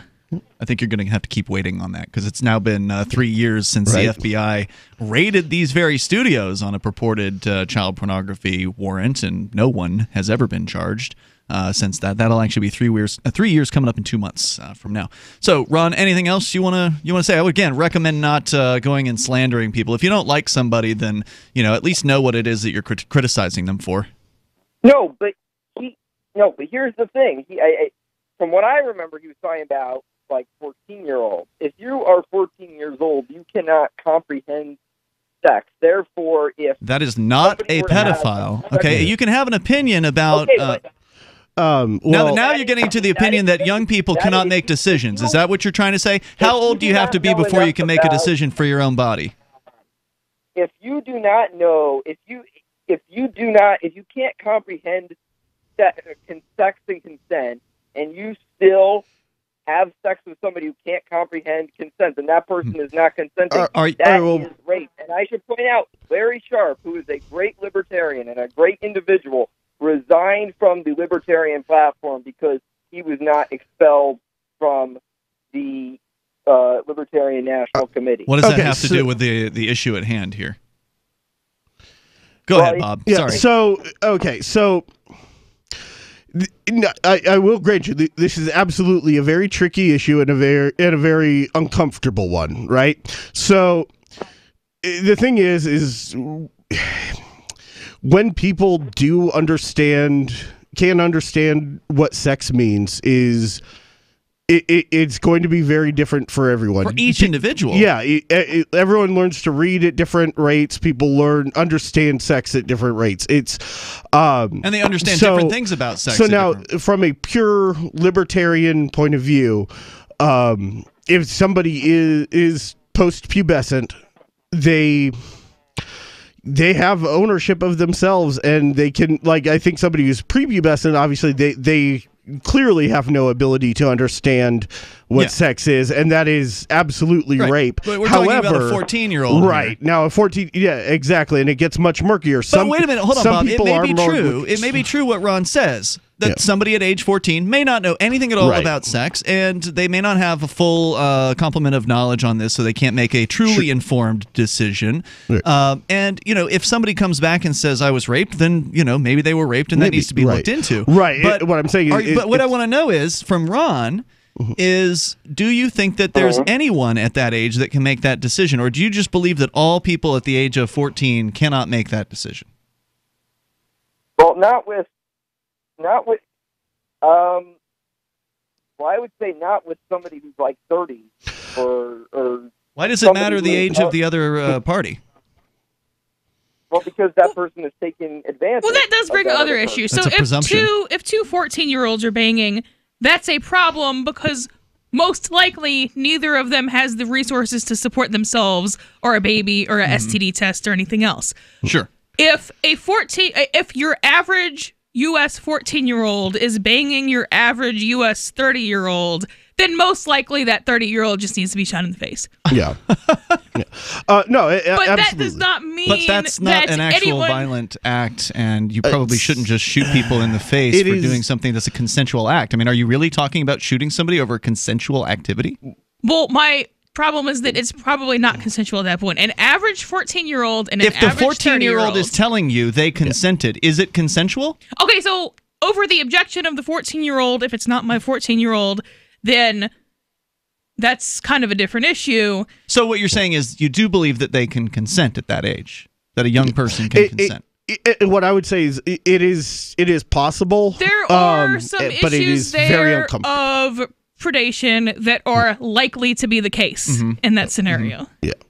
Sure. I mean, there's always that possibility, but it doesn't matter if they're 30 or 20 or whatever. Right, but if a 28-year-old says to me, he tricked me, I'm going to be like, go away. Yeah. If a 14-year-old says that to me about a 30-year-old, okay, then that maybe sounds it's more time plausible. for some action. Yeah, sure, that sounds more plausible. But if we're talking about fraud, should that result in a shot to the face? Depends on what kind of fraud. That kind of fraud, yeah. Yeah. Well, I think that kind of fraud, I think that's wow. So fair. If you defraud somebody out of $10, no, the appropriate response in most scenarios is not to shoot them in the face. But if you're talking about something so intimate, at what age, though, do you not shoot the person in the face? 25? 20? 18? The perpetrator or the victim? The perpetrator. To me, it would matter more of the difference between the victim, not an absolute age of the perpetrator. What does that mean? So, like, if they're 14, if it's a 14 and 15-year-old, I'm not really going after anybody. If okay, but we're talking about a 20-year-old and a 14-year-old. What about them? Unless the 20-year-old has some kind of mental deficiencies, the 20-year-old has a problem. You think that person should be shot in the face for tricking somebody? for tricking a 14-year-old. What about the other way around? What if the 14-year-old tricks the person into thinking they're 18? Then you don't have. Should the 14-year-old then be shot in the face for fraud? No. No, Why not? Because you're not defrauding them out of something. Well, what would they have been defrauded out of besides their innocence the other way around? Pregnancy risk, STD risk, mental issues. You can still get a pregnancy and an STD if you're lying about your age to the person you're having sex with. Right, but generally it's the but if the 14-year-old is the victim. The age, yeah. Right. If a 14-year-old is going around saying they're 18 and is passably 18, or can pass off as 18, then I don't think we should be going after anybody. We should be looking at the parents and being like, why are so you then you allowing wouldn't this to shoot happen? the guy in the face if the person lied about their age? Is what you're saying? Reasonably convincingly, no. Okay. Thank you, Ron, for the call tonight. The toll-free number here is 855-450-FREE. I don't agree with violence as a solve to problems. I think that peace is the only solution, but we can talk about that later. More coming up. This is Free Talk Live. You want to know the 37 items you must have to survive a crisis? Then I've got some good news for you. Former CIA officer and New York Times best-selling author Jason Hansen is now giving listeners a free copy of his book, The Escape Bag Blueprint, 37 Items You Must Have to Survive a Crisis. You can claim your copy at freeescapebook.com. Don't delay. Jason reveals the guns, knives, flashlights, and water filters that could save your life in an economic collapse or grid-down event. Get your free book today, freeescapebook.com. freeescapebook.com. Bitcoin.com is delighted to announce their latest partnership with the gift card specialists at eGifter. With many of the world's leading brands on their roster, it is now easier than ever to get the gift cards of your favorite brands with Bitcoin Cash. To get started, just follow these simple steps. Visit giftcards.bitcoin.com, pick the gift card you want, follow the instructions on your screen, and make your payment using your Bitcoin Cash wallet. Sit tight and your gift card will be delivered to you as soon as it's ready. That's giftcards.bitcoin.com. There are basically two types of advertising, direct response and branding. Radio's great for direct response with its low cost to listener ratio, but audio can't be beat for branding, which is a longer term endeavor. You want to be the first thing that someone thinks of when they think about your product or service. If you have a local business that you want kept top of mind in your community, call the station. If you need national reach, Free Talk Live's got around 200 radio stations, millions of monthly listening sessions, can suit all budgets, and if we don't think we're right for you, we'll tell you. Email me, mark@freetalklive.com. Smart Cash is a peer-to-peer digital currency that is fast, secure, and easy to use. Smart Cash also features smart rewards, a price stabilization mechanism, and a way to encourage long-term holding. Long-term holders are key to the project's success. You can earn smart rewards on any address for which you hold the private keys, which holds at least 1,000 smart for 1 month and does not make any outgoing transactions during that time. Smart rewards are distributed every 47,500 blocks to all eligible addresses. Learn more at smartcash.cc. This is Michael Dean from the Freedom Fiends. I've run websites since 1996 and have used over a dozen web hosts in that time. AgristHosting.com is the only one that hasn't broken my heart. Agrist Hosting's uptime and service is stellar, and their DDoS mitigation is the best I've seen. That's important because if you tell the truth in this world, you'll ruffle feathers. And some people will try dirty tricks to silence your voice. No matter what the haters hit us with, Agrist Hosting keeps our websites online. If you have a mission-critical commercial presence or a world-changing activism site, you cannot tolerate any skullduggery. So go with agristhosting.com. Have a WordPress or blog site, but you're not satisfied with performance or uptime? Or just want raw hosting? Want to pay with Bitcoin? Agrist Hosting specializes in high-performance hosting with personalized service. Go to agristhosting.com and click on the button that says Get Hosted. That's agristhosting.com. Did you know we've taken our LRN.FM telephone listen line to a new level with the LRN.FM audio on demand line? Now you can call 712-770-8447 anytime and listen to LRN.FM's live feed. And you can listen to a bunch of our original shows on demand. Long distance fees may apply. Just dial 712-770-8447 and choose from the menu. 712-770-8447. Cell 411 is a free app for Android and iOS that replaces government-controlled 911. Cell 411 allows you to preset a group of friends or private organizations to show up at any emergency. Cell 411 is a nightmare for the state because it proves their so-called services aren't needed. Cell 411 has had thousands of installs, and of course it's covered by the BIPCOT no government license. Cell 411 because your friends won't shoot you when you're in trouble. Without the government, who would build the emergency services? You and Cell 411. Get it today at getcell411.com. Join the LRN.FM Discord for live chat 24/7 at discord.lrn.fm. That's discord.lrn.fm.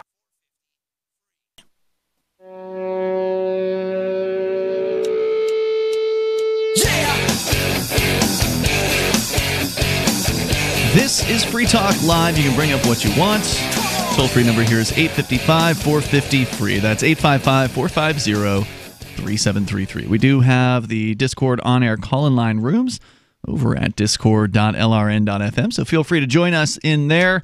With you in the studio tonight, it's Ian, Melanie, and Bob. And Free Talk Live is brought to you by Bitcoin.com. It's your premier source for everything Bitcoin-related. They can help you choose a Bitcoin wallet, buy Bitcoin, and even show you where you can spend your Bitcoin. Plus, you can read the latest news headlines or engage with the community on the Bitcoin forum. You can learn more and start with their academy if if you've never actually learned anything about Bitcoin. That's a great place to get the basics. Over at Bitcoin.com, we're going to continue with your calls and thoughts, but you guys have advocated for guillotines tonight, and I think, Bob, there was you wanted to use guillotines on politicians, and but you wanted to, I think, make a correction on what you had originally said there. I mean, I'm okay with them actually being used, but largely what I was alluding to there was like setting them up as an intimidation. Like, hey, yeah, if you screw up bad enough, we got options out in front of their building or something like that. So or all of their offices. Yeah. So it's more of a symbolic gesture of largely. I mean, as a transition into. Because you guys are right. You and Arvin are absolutely right. The culture absolutely needs to change. That is the core problem. Otherwise, and like Arvin, and of course, Arvin is against public education, which is the source of. You mean government? I think government. I like calling it government education because private businesses can be open to the public, right? So if you go into 7-Eleven, you're on private property, but unless you've been banned from the 7-Eleven, pretty much anybody can go in there. Fair enough. And so most private businesses that would be running schools would accept pretty much anybody that's got the money or a scholarship or whatever. And of course, really, parents should just be responsible enough to, if you're going to have kids, you should just be responsible enough to homeschool. Well, sure, and it's actually shockingly affordable, from what I understand, to do homeschooling and unschooling. That's, of course, what we're going to be doing. Right, compared to, say, a private school, which could be very, very expensive by comparison.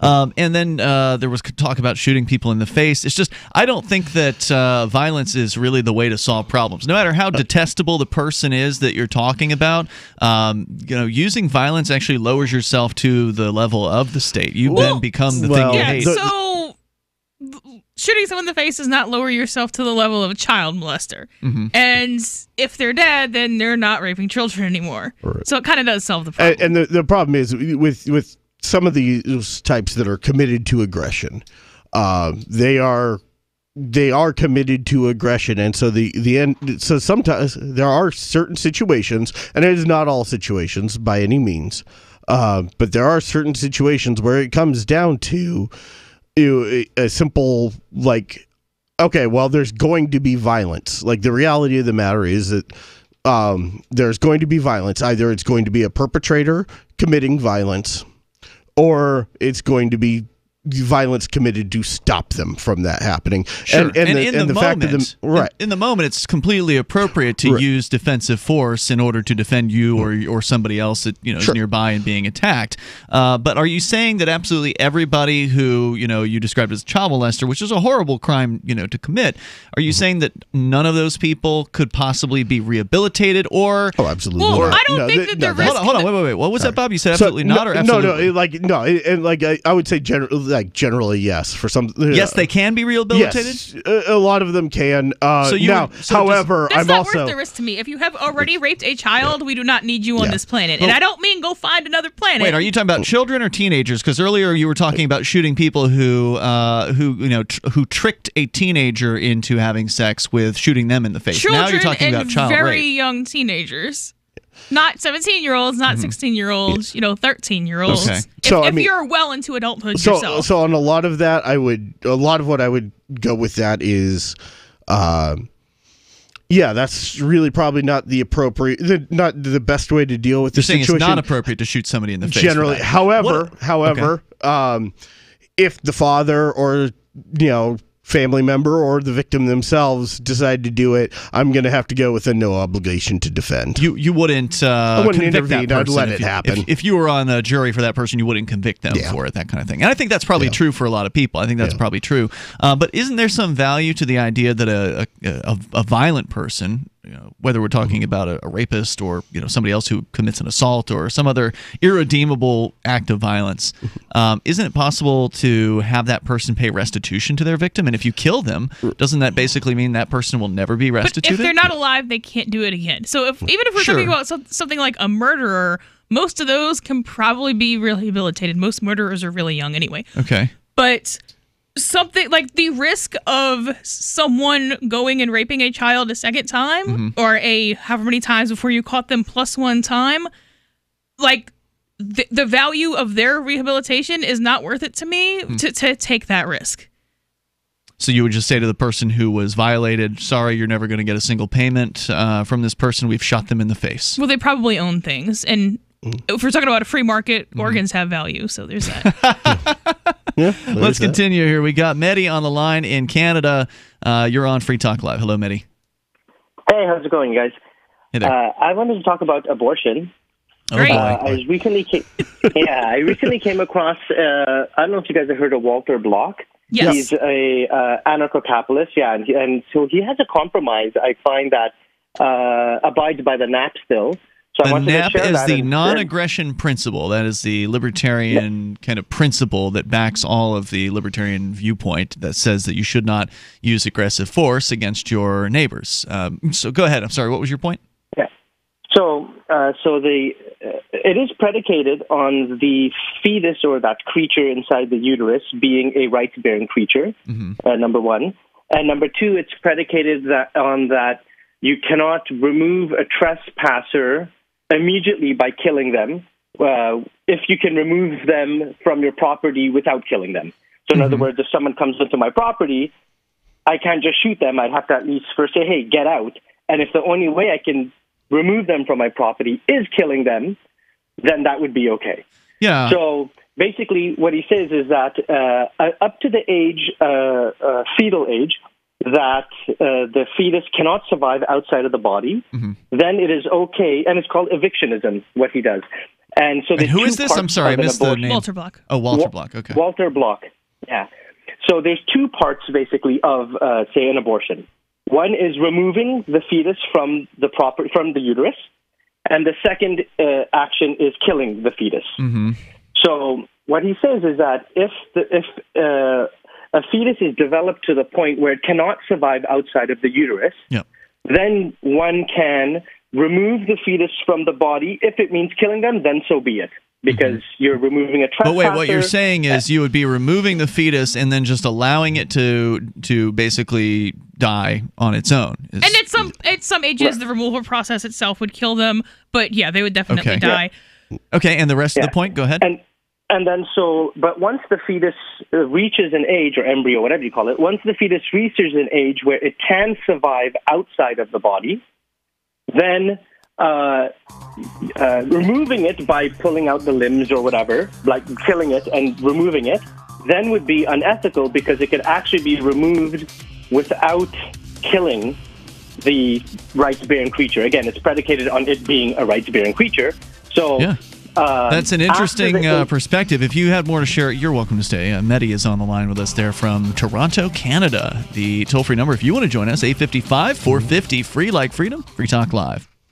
You may need this herbal tea for relief right away, so write this down. DRMILLERS clinic.com. If you take meds, then suffer stomach distress, constipation, indigestion, acid reflux, and bloating, and nothing else helps, get Dr. Miller's Holy Tea or Super Holy Tea, a cleansing, detoxifying herbal tea now available at great rates direct from Dr. Miller's office. Call or click 888-660-7039 or DRMILLERS clinic.com. By now you know that wireless technology like cell phones do in fact pose dangers to the health and privacy of everyone. Blockit Pocket's wide range of products are unmatched in providing the protection you deserve. No scare tactics, just common sense. BlockitPocket.com offers quality American-made options to alleviate and eliminate these invisible dangers. Learn more at BlockitPocket.com or call 888-315-9618. BlockitPocket.com, enhancing health and privacy. We have some good news. The indictments against Ross Ulbricht in the District of Maryland were dismissed with prejudice, meaning they can never be refiled. This is especially good because those indictments contain the only charge ever made that Ross engaged in murder for hire. This was a serious allegation that Ross Ulbricht denies. It was never prosecuted or ruled on by a jury, but was trumpeted by the federal government and the media as if it were proven fact. The Maryland court held these indictments for almost 5 years, poisoning Ross's case and leaving him under a cloud of unproven allegations. As explained in Ross's appeal to the Supreme Court, the fact that the judge used these allegations to give Ross a draconian sentence of double life without parole violated his Sixth Amendment right to a jury trial. Judges are required to issue sentences based on convictions decided by a jury, not unproven allegations never even charged at trial. Although this is a positive development, the dropped indictment will not set Ross free. Now, a presidential pardon is Ross's only hope of freedom. Sign the petition at freeross.org. freeross.org. We've all heard about blockchain assets like Dogecoin, Ether, and Ripple. Bitcoin isn't the only player in the blockchain game any longer. And for those of us wondering how to get our hands on these digital assets, finally, there's a solution. Shapeshift.io allows you to buy and sell between your digital assets and Bitcoin instantly between your own digital wallets. I've used it with ease. Shapeshift.io. There's no account or email address needed. You send them the crypto you want to sell. They send back the crypto you want to buy. It's that easy. Shapeshift.io. If you want to know the latest about Free Talk Live before we go on the air, all you need to decide is how you want it delivered. It's your choice. Visit news.freetalklive.com. You can get emailed announcements and participate in contests via our email updates list. Plus, we have a Twitter account that you can follow and a Facebook page where you can become a fan. So visit news.freetalklive.com to get news about Free Talk Live as soon as it's announced and the way you want it delivered at news.freetalklive.com. That's news.freetalklive.com. Is spreading the message of liberty, cryptocurrency, and peace around the globe worth $2 per month to you? As you may already know, in addition to our internet feed, LRN.FM broadcasts on free-to-air satellite across North and Central America, as well as Sub-Saharan Africa. And we've been available on satellite for free 24/7 since 2010. The LRN.FM free-to-air satellite signal is reaching some of the most oppressive regimes in the world, and there's no doubt our ideas are making an impact. You can learn more about the channel's impact by watching the 3-minute video at fund.lrn.fm. If you'd like to help free minds globally with our ideas of liberty, cryptocurrency, and peace, you can donate as little as $2 per month via fund.lrn.fm. You can help us continue and expand our satellite broadcast to multiple continents. Visit fund.lrn.fm today, and thank you for your help. Don't forget to share the link on social media. That's fund.lrn.fm. You're listening to the best liberty-oriented audio streamed around the clock, on the air, and online. This is the Liberty Radio Network at LRN.FM.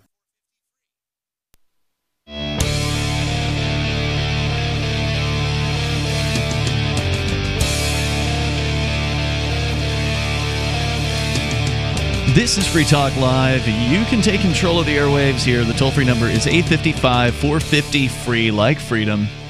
And we're going to get back into the call here, but I do want to let you know that Bitcoin isn't the only cryptocurrency out there. There are, in fact, thousands of cryptocurrency options out there for you. So which ones do you look at?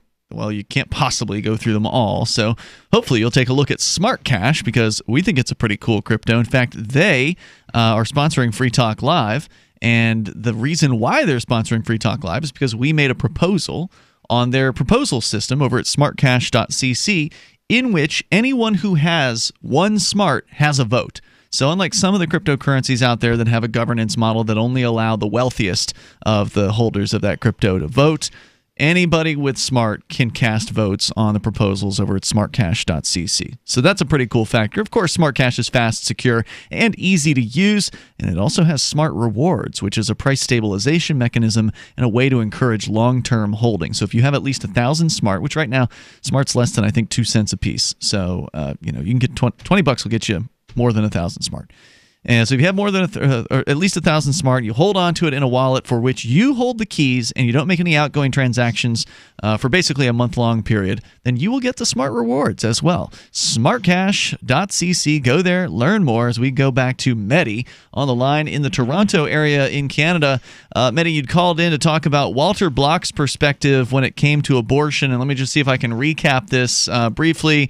The idea from Block was that if the fetus is to the point where it cannot survive on its own, then it could be removed and just simply allowed to die, which would eliminate the murder aspect, according to Block, I guess, of the abortion.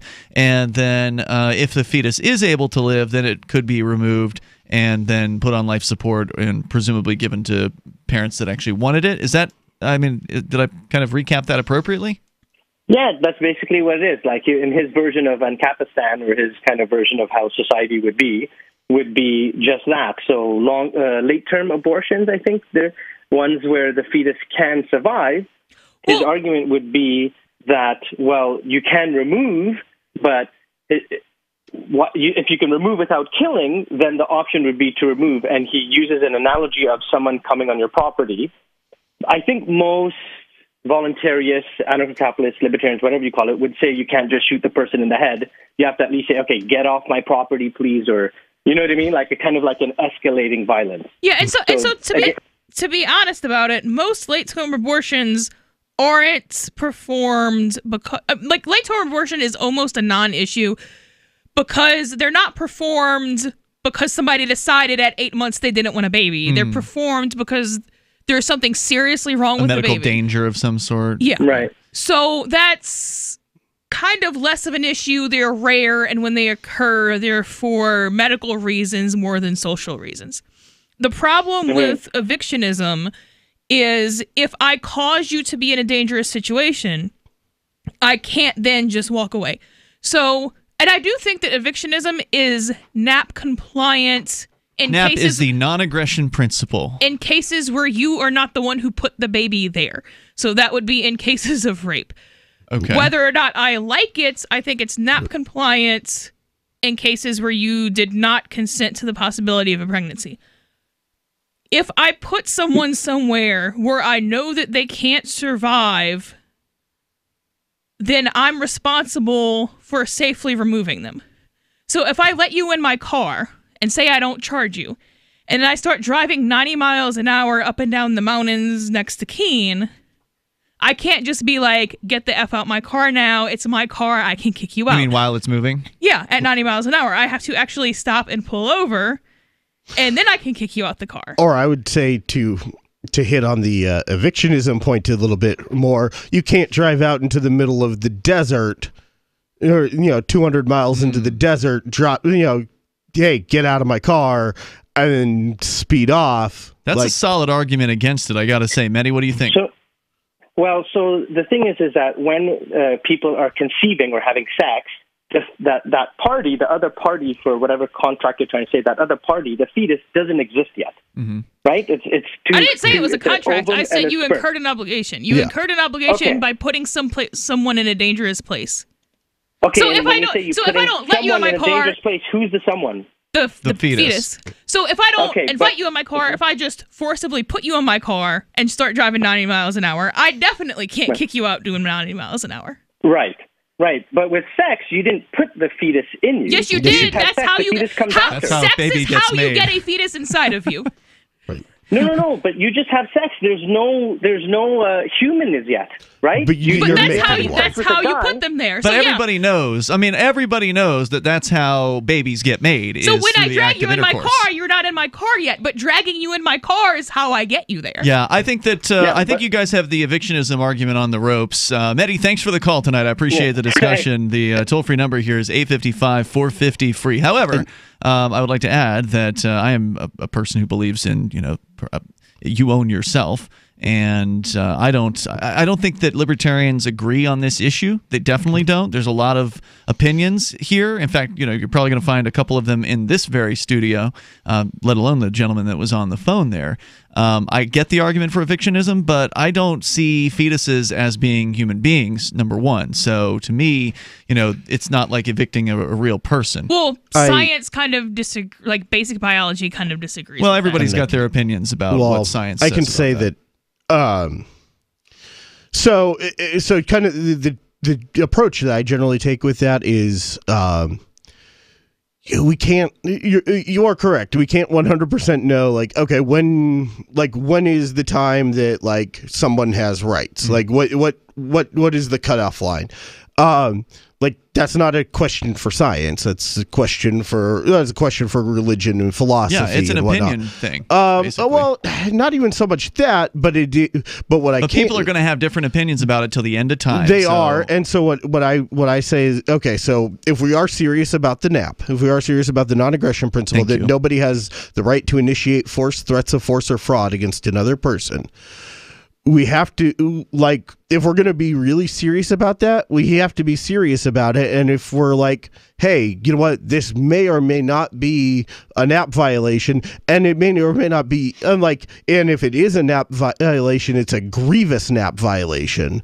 So we really need to take a cautious approach. I think the best bet I can here also say is that you're not going to get everybody on board with whatever. Well, no, you're not going to get. I'm not going to get everybody on board with non-aggression principle. Period. Yeah. That doesn't mean I'm not going to make the arguments that are accurate. But even within the libertarian community, even within people who believe in the non-aggression principle, there are different opinions about what is a fetus and what is a human and when does it become real, when does it have rights and all this. And that's never going to be, nobody's ever going to agree on it because somebody's going to point to one science thing and then another person's going to point to another science thing. Well, that's exactly my point, though. It's not maybe it's a giraffe.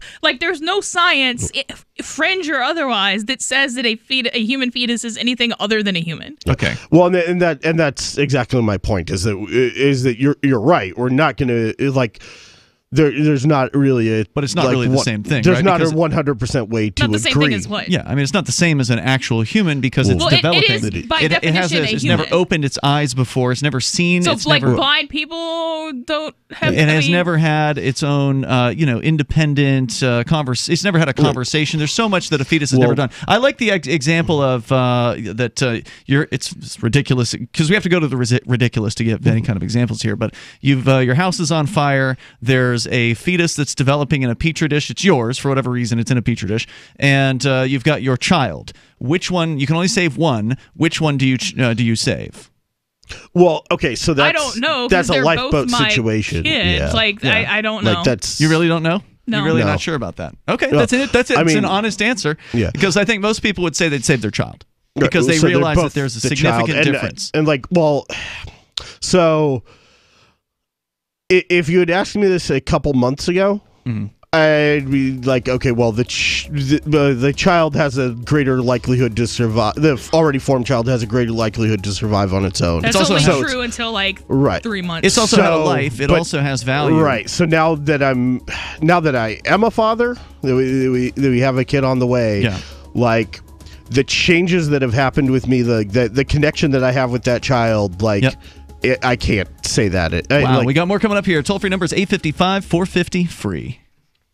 Bitcoin.com is delighted to announce their latest partnership with the gift card specialists at eGifter. With many of the world's leading brands on their roster, it is now easier than ever to get the gift cards of your favorite brands with Bitcoin Cash. To get started, just follow these simple steps.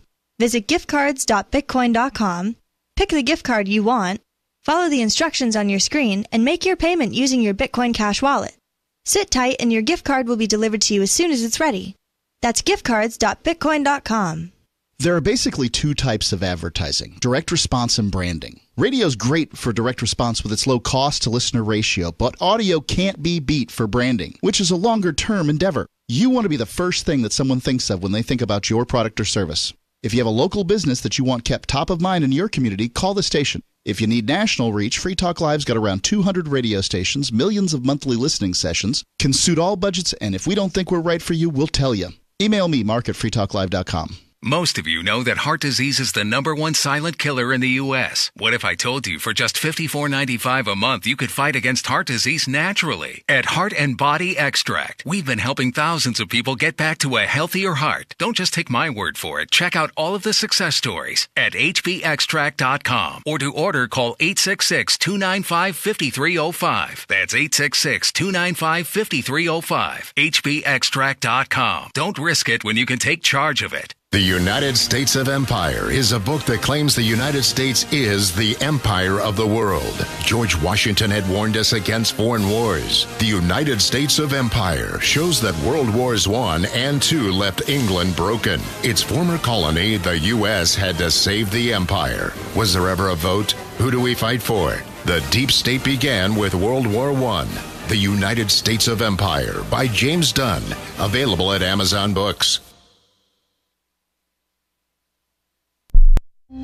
A cool guy from middle school is still sporting his fat pair of Jinkos. A stunned St. Peter's Square crowd hears the Pope getting bitched out by God, and an 8th grader caked in makeup is probably really confident. This is The Onion Week in Review. This week, a Pew Research Center poll found that the vast majority of Americans would watch a television show called Love Trap, with most saying that regardless of the show's genre or quality, they would tune in weekly to see its stars stumble into romantic triangles, double-cross one another, and contend with whatever the titular love trap refers to. The survey confirmed that 62% of Americans would likely watch Love Trap to see a shrewd but cold-hearted Southern belle named Tammy. 23% of the nation hoped the show would be referred to as The Trap by its most loyal fans, and 15% of respondents said they simply needed something to watch. And in this week's Science News, a biologist completes a 5-minute study of the pathetic organism in his mirror. In other news, a man confidently hits send on the worst job application a company has ever seen. This is the Onion News Network. Some of you asked, and now we've delivered. LRN.FM's live Keene, New Hampshire studio shows are now streamed in HD on Twitch. Visit our channel at twitch.lrn.fm and give it a follow. If you have Amazon Prime, you get 1 free subscription on Twitch. If you use it on our channel, Twitch will give LRN.FM a monthly piece of your Prime subscription cost. So please watch, follow, share, and subscribe to twitch.lrn.fm. That's twitch.lrn.fm. When you hear the word lobbyist, you probably think about greedy corporations, but not all lobbyists are the same. Some are fighting for the freedoms you hold dear. Liberty Lobby LLC is doing just that in New Hampshire, working hard to represent you, not some special interest group. You can help by going to libertylobby.info, where your contribution will give us the tools we need to ensure that your voice is heard. Visit libertylobby.info today to find out more. Do you love Twitter? Make sure you favorite the LRN.FM Twitter account so you can receive our tweets at twitter.lrn.fm. That's twitter.lrn.fm.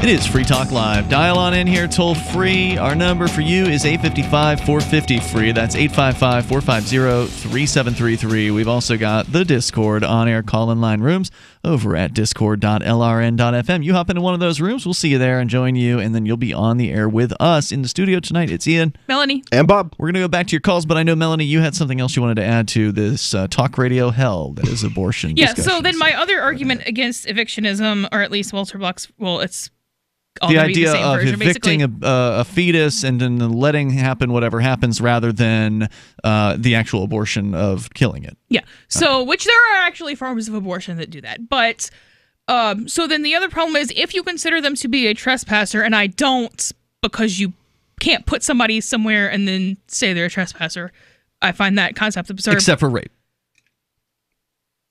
You already gave that exception earlier, I think. I gave that because you didn't put it I said there. that I didn't.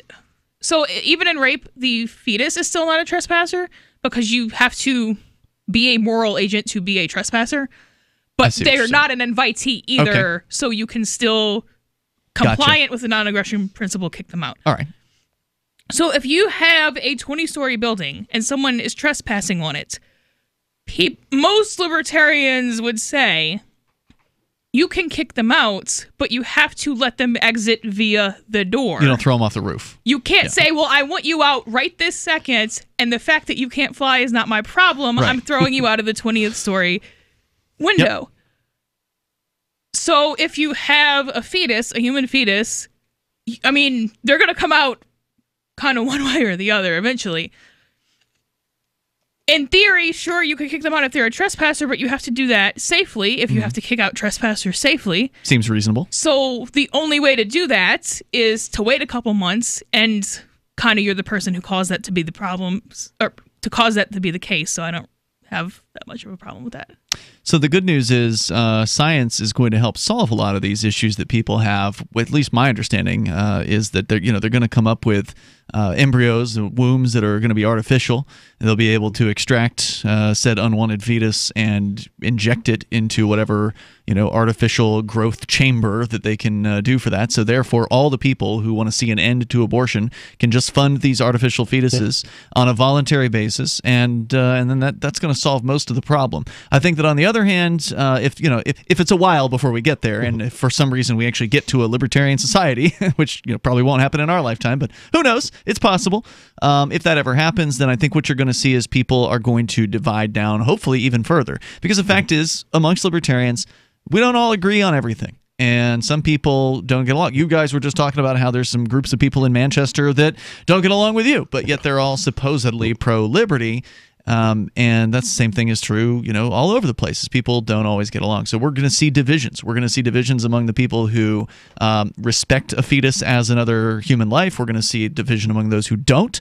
We'll see division among people who want to see open borders, and we'll see the division among those who don't, right? So there's going to be these very strong issues that are going to shove wedges in between. Of course, if we had a libertarian society, like the border issue wouldn't really be kind of a non-issue like at open or closed borders isn't really a thing. It's private property lines, which is the correct. Yeah, I see what you're saying. But ultimately, you're still going to have people who are open when it comes to their property. They're willing to let anybody come to it.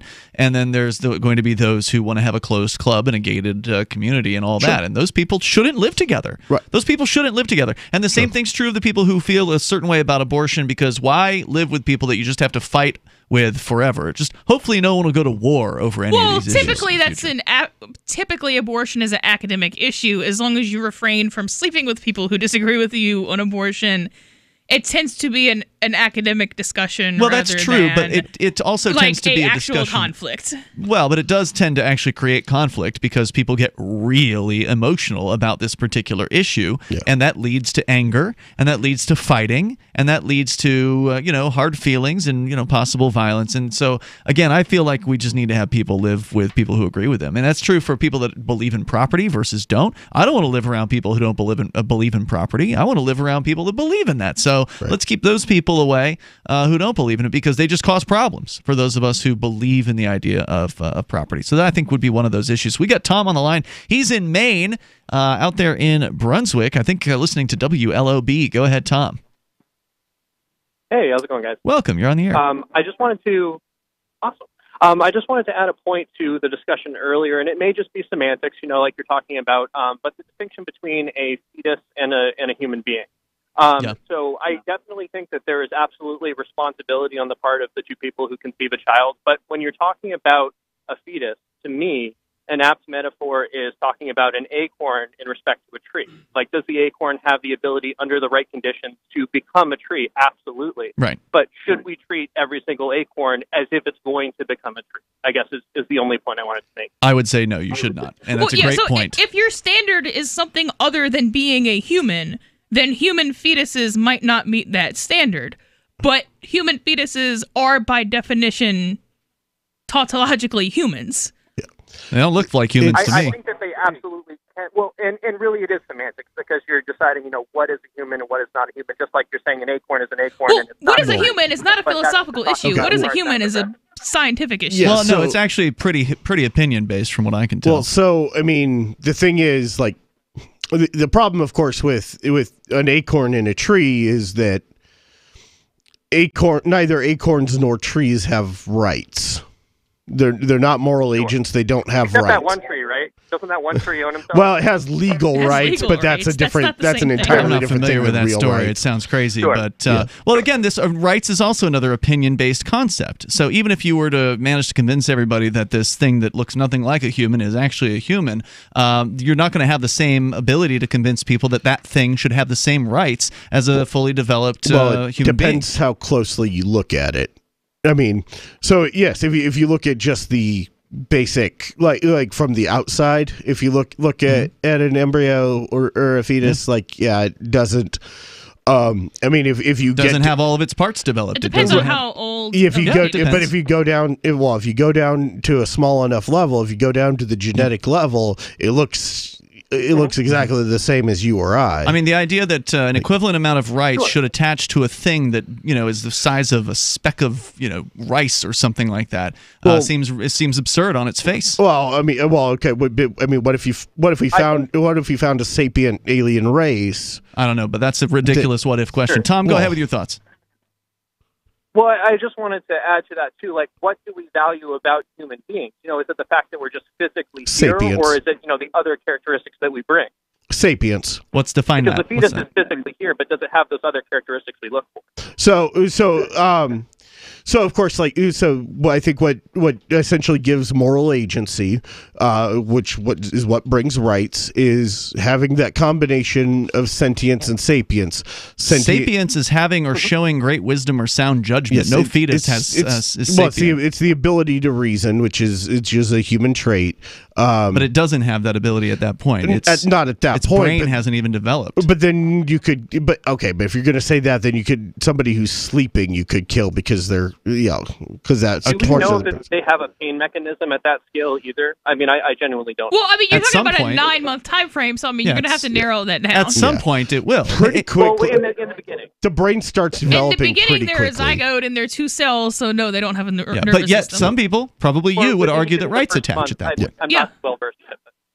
Thanks, Tom, for the call. Great call. I appreciate your point. The toll-free number here is 855. Nice to not be alone on this. 855-450-FREE. That's 855-450-3733. Vernon in New Orleans online. Go ahead, Vernon. So I had a friend tell me that they're planning on conceiving soon, but they're going to have the whatever it is DNA tested, and if it comes back to where it may have some sort of a deficiency, I guess not. It's like if it has Down syndrome or whatever, if it's going to be disabled, she plans on having an abortion. And I've never heard of that before. I thought that was very interesting. Yeah, that's been And around I for just at wanted to share that. least like 10 to 15 years. Yeah, and there are now people who want to manipulate the genetics in advance to try to lessen the chances that their child will have Down syndrome and things like that. Do you guys agree with manipulating genes and that sort of thing for the purposes of improving the likelihood of a healthy child? So if there is an actual way to do it that doesn't have like wildly outrageous risks, yeah, if you can improve your genetics by altering them or whatever, I mean, yeah, why not? You're okay with that? Okay. Yeah, I mean, it definitely it feels kind of creepy, but intellectually, no. I guess I really don't have an issue. And you're a Christian. Yes, Okay. I would say that. And Melanie's not. By the way. There's room for abuse, which could be problematic. All right, we got more on the way. Thank you, Vernon, for your call tonight. You can bring up anything you want. I hope that we can talk about the Martin Luther King story. It's been wall-to-wall phone calls here tonight on this Monday episode of Free Talk Live. Now, of course, you can bring up anything. That is the point of the program, and hopefully that will be the end of the abortion calls because we have a whole hour left. This is Free Talk Live. Normal blood pressure, naturally. How would that make you feel? I'm Don from New Mexico. January of 2000, I had a heart attack. Then my real health began going downhill. I had high blood pressure, diabetes, poor vision. I wasn't sleeping well. I was a mess. Don reports dramatic improvements with Heart and Body Extract. I started taking Heart and Body Extract. From within a few days, I started sleeping better. My blood pressure normalized. My diabetes normalized. My sleep improved. Experience these benefits and more when your body heals itself with the assistance of Heart and Body Extract. Order at hbextract.com or call 866-295-5305. That's hbextract.com or call 866-295-5305. And folks, I did not expect this at all. By the 7th, 8th, and 9th day, I saw dramatic improvements from taking Heart and Body Extract. Heart and Body Extract comes with a 100% ironclad money-back guarantee. Details at hbextract.com or call 866-295-5305 for Heart and Body Extract. Are you a cryptocurrency advocate? The Crypto Tip is the ideal outreach tool to help new people discover cryptocurrency. It's a printable business card-sized tip that you can give to service providers, preferably in addition to a good cash tip. When the server scans the QR code, it'll bring up an explanation of cryptocurrency, how to install a wallet, and allow them to claim the tip. If they don't claim the crypto, you get your tip refunded to you after a time period you specify. Plus, if they do claim the tip, you get an email alert. Create as many tips as you want at cryptotip.org. That's cryptotip.org. So you've heard all 3 hours of the latest episode of Free Talk Live, and you're still hungry for liberty-oriented audio content? Did you know that we have another 24/7 audio stream at LRN.FM? The Liberty Radio Network airs the latest episodes of some of the best liberty-oriented podcasts on the internet around the clock. In addition to recorded content, you'll also hear live shows like Free Talk Live, originating from our Keene, New Hampshire studio. So listen anytime at LRN.FM. That's LRN.FM. You're listening to the live edition of Free Talk Live. Hour number 3 is next after the news here on the Liberty Radio Network at LRN.FM.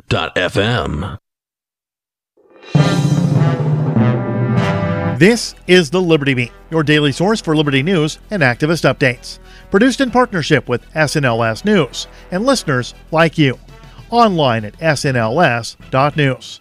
I'm Mick Murrow with the Liberty Beat for Monday, January 21st, 2019. Gold opened today at $1,277. Silver opened at $15.18. And Bitcoin is trading around $3,535. Today's prices are brought to you by InnoScale. Take off with Managed Cloud. Looking for a safe, secure way to store your important files online? Let InnoScale handle it for you. Their high availability cloud servers are the perfect solution for clients needing one or more secure, scalable servers with built-in hardware failover protection. For details, see them online at innoscale.net. In the news, 60 prominent persons are marking the Martin Luther King Jr. holiday by calling for new investigations into the assassinations of John F. Kennedy, Robert F. Kennedy, Martin Luther King Jr., and Malcolm X. TMZ reports the group, the Truth and Reconciliation Committee, believes all 4 assassinations were the result of conspiracies that were covered up by the government. Members of TRC include Oliver Stone, Alec Baldwin, Martin Sheen, Rob Reiner, David Crosby, Mort Saul, Pentagon Papers whistleblower Daniel Ellsberg, Robert F. Kennedy Jr., Kathleen Kennedy Townsend, and Martin Luther King Jr.'s nephew, Isaac Newton Ferris Jr. TRC claims the conviction of James Earl Ray, King's killer, has steadily lost credibility over the years. The JFK assassination has long been controversial, and scores of experts and others, including Dr. Robert McClelland, one of the surgeons who tried to save JFK's life, believe Oswald did not act alone. There has also been significant criticism into the murder of Malcolm X, suggesting the investigation was a massive cover-up. As for Robert Kennedy, TRC calls the trial of Sirhan Sirhan a mockery of a trial that has been demolished by numerous eyewitnesses, investigators, and experts. TRC says forensic evidence proves the fatal shot was not at the hands of Sirhan. TRC wants Congress to establish real oversight and document release, including a public inquest, which will be modeled on the Truth and Reconciliation process in post-apartheid South Africa. The Liberty Beat is sponsored in part by Brave Botanicals, high-quality kratom and CBD at reasonable prices with excellent customer service. Brave Botanicals is activist-owned and mission-driven, fighting for your right to consume plant-based medicine and natural remedies. How about saving 10%? You can do just that. 10% off your purchase at My Brave Botanicals by using promo code SNLS. That's MyBraveBotanicals.com. This is the Liberty Beat for Monday, January 21st, 2019. Find us online at snls.news. Your news now continues. The American Civil Liberties Union and its Northern California branch filed a lawsuit Thursday against 7 government agencies for concerns over social media surveillance. Wired reports the ACLU alleges that the agencies are investing in technology and systems that enable the sustained tracking of U.S. citizens and non-citizens alike, raising concerns about privacy and free speech. The agencies named in the lawsuit include the FBI, Immigration and Customs Enforcement, U.S. Customs and Border Protection, U.S. Citizenship and Immigration Services, and the Departments of Justice, State, and Homeland Security. The report says the surveillance risks chilling expressive activity and can lead to the disproportionate targeting of racial and religious minority communities and those who dissent against government policies. Over 7 months ago, the ACLU filed a records request seeking information about the agency's acquisition of social media surveillance technologies, policies, and correspondence about social media surveillance, and several other categories related to the topic. None of the agencies targeted in the lawsuit have provided information on any of the record requests from the ACLU. Support for the Liberty Beat comes from the Conscious Resistance Network, featuring videos, news reports, and articles from a spiritual anarchist perspective. Experience the Conscious Resistance at theconsciousresistance.com. How would you like to have your business featured on the Liberty Beat? Well, you can. It's simple. Just send an email to libertybeat@SNLS News for details on how to raise your business's profile in partnership with the Liberty Beat. This is the Liberty Beat, produced in partnership with SNLS News and listeners like you. The Liberty Beat is found online at snls.news as part of the SNLS network. I'm Mick Murrow reporting for the Liberty Beat on this Monday, January 21st, 2019. Reminding you, spread liberty with a smile. At Greyhound, we're committed to providing our customers with an exceptional travel experience, and that's why we've outfitted our 2014 line of motor coaches with new deluxe roadway seating that's moderately less disgusting than our traditional fare tickets. For a flat surcharge of $35, customers can upgrade to our exclusive deluxe seating area, where select seats have been refurbished with premium upholstery, boasting significantly less crumbs and Wendy's bags stuffed between the seats, guaranteed to leave you somewhat less repulsed than you are normally. Relax in the comfort that when your feet stick to the floor, they'll be sticking to up to 65% less indeterminate dried fluids. Passengers who upgrade to our elite seating experience will have the option of personalizing the garbage surrounding their seat with a pre-ride selection process, as well as a priority boarding feature where they'll be able to settle into their high-end motor coach accommodations without having to navigate through a crowd of inebriates, ex-convicts, and the morbidly obese. And from all of us at Greyhound, happy travels. This is the Onion News Network.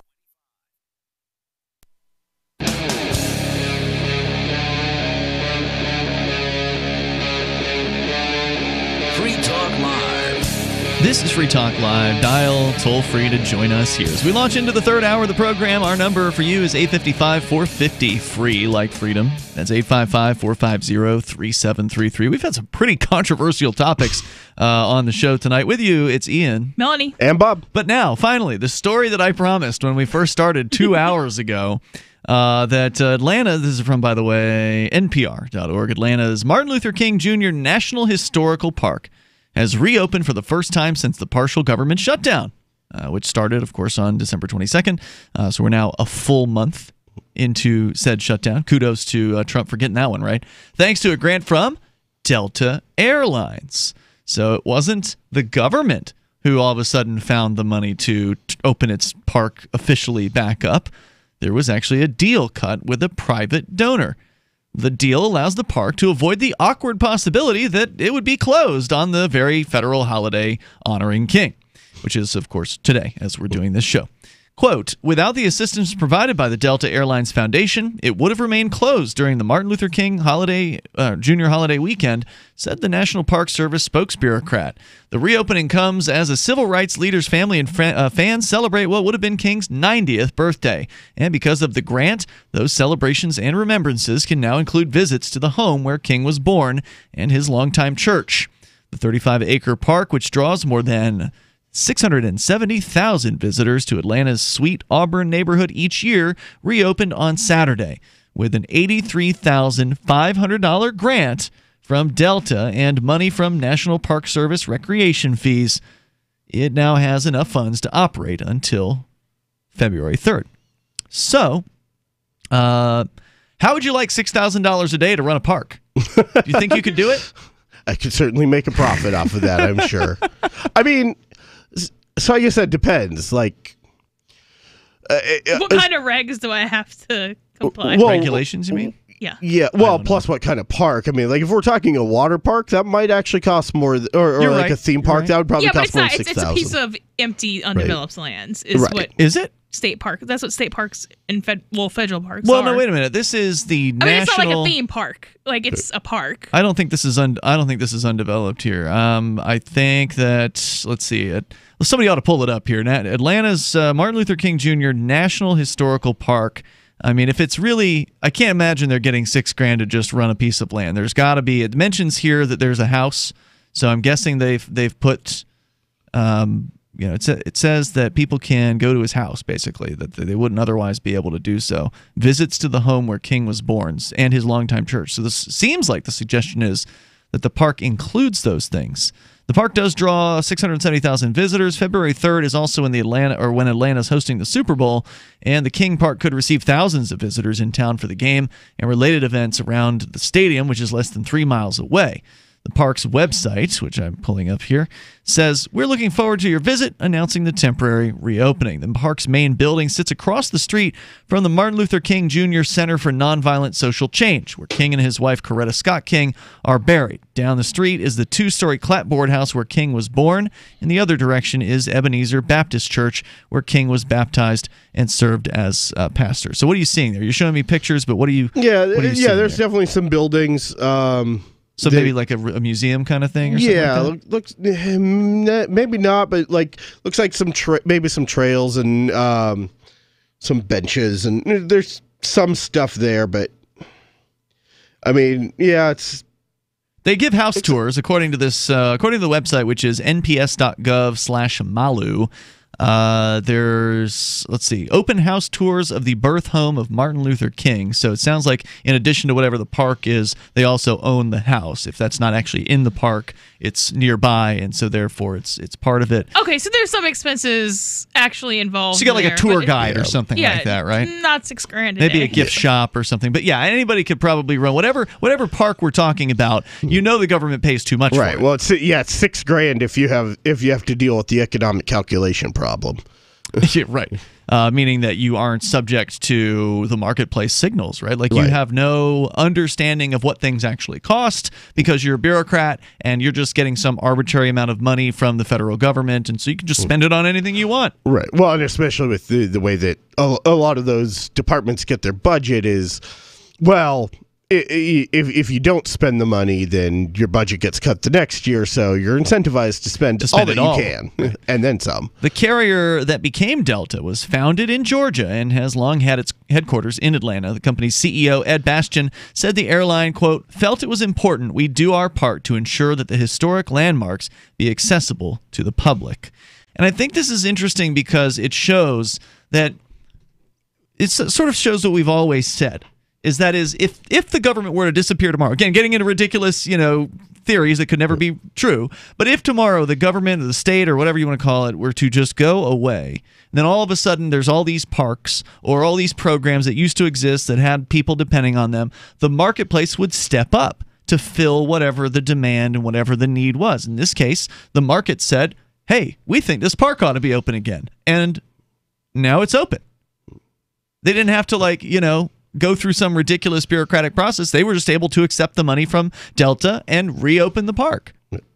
So what would end up happening is if, let's say, this government shutdown keeps going, right, and people are like, we want our parks, let us in, you'll see people come up with, like you were talking about, volunteer trash pickups, people who could actually fund some of these parks, but eventually the people funding the park would be like,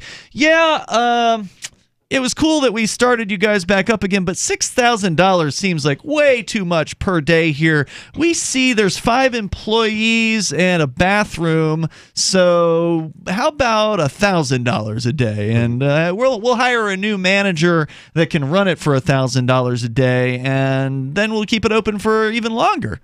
Right. So that's what would happen is people would come in there and they'd find all the inefficiencies because then they would be funding it voluntarily and then they would care about finding those inefficiencies. Well, not to mention how I guess the closest word that I can think of off the top of my head is sleazy. Mm-hmm. It is that the organization that told MLK to kill himself or that they would kill him And then did. Yeah. It now, quote unquote, owns his house and stuff. Like, that is... That's a whole other... That's kind of dark. It's like a trophy almost. That's all right. It's been a pretty dark show. I don't know if you've noticed tonight. The special grant will help cover the costs of reopening and cleaning up the park, according to the National Park Service, and the money will also be used to pay maintenance costs and for the employees who normally would not be paid under their NPS fee collection fund. The arrangement in Atlanta is one of the most high-profile cases of a third party stepping in to open a national park to visitors, while Washington is racked by the partial federal shutdown. There are currently more than 40 similar funding deals in place, as NPS, which is National Park Service, tried to cope with a gap in operating nearly 420 national parks. Contributions are coming from businesses, groups, and states.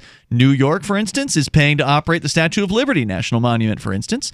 And Utah's Tourism Office is paying to keep visitor services running at the Arches, Bryce Canyon, and Zion National Parks.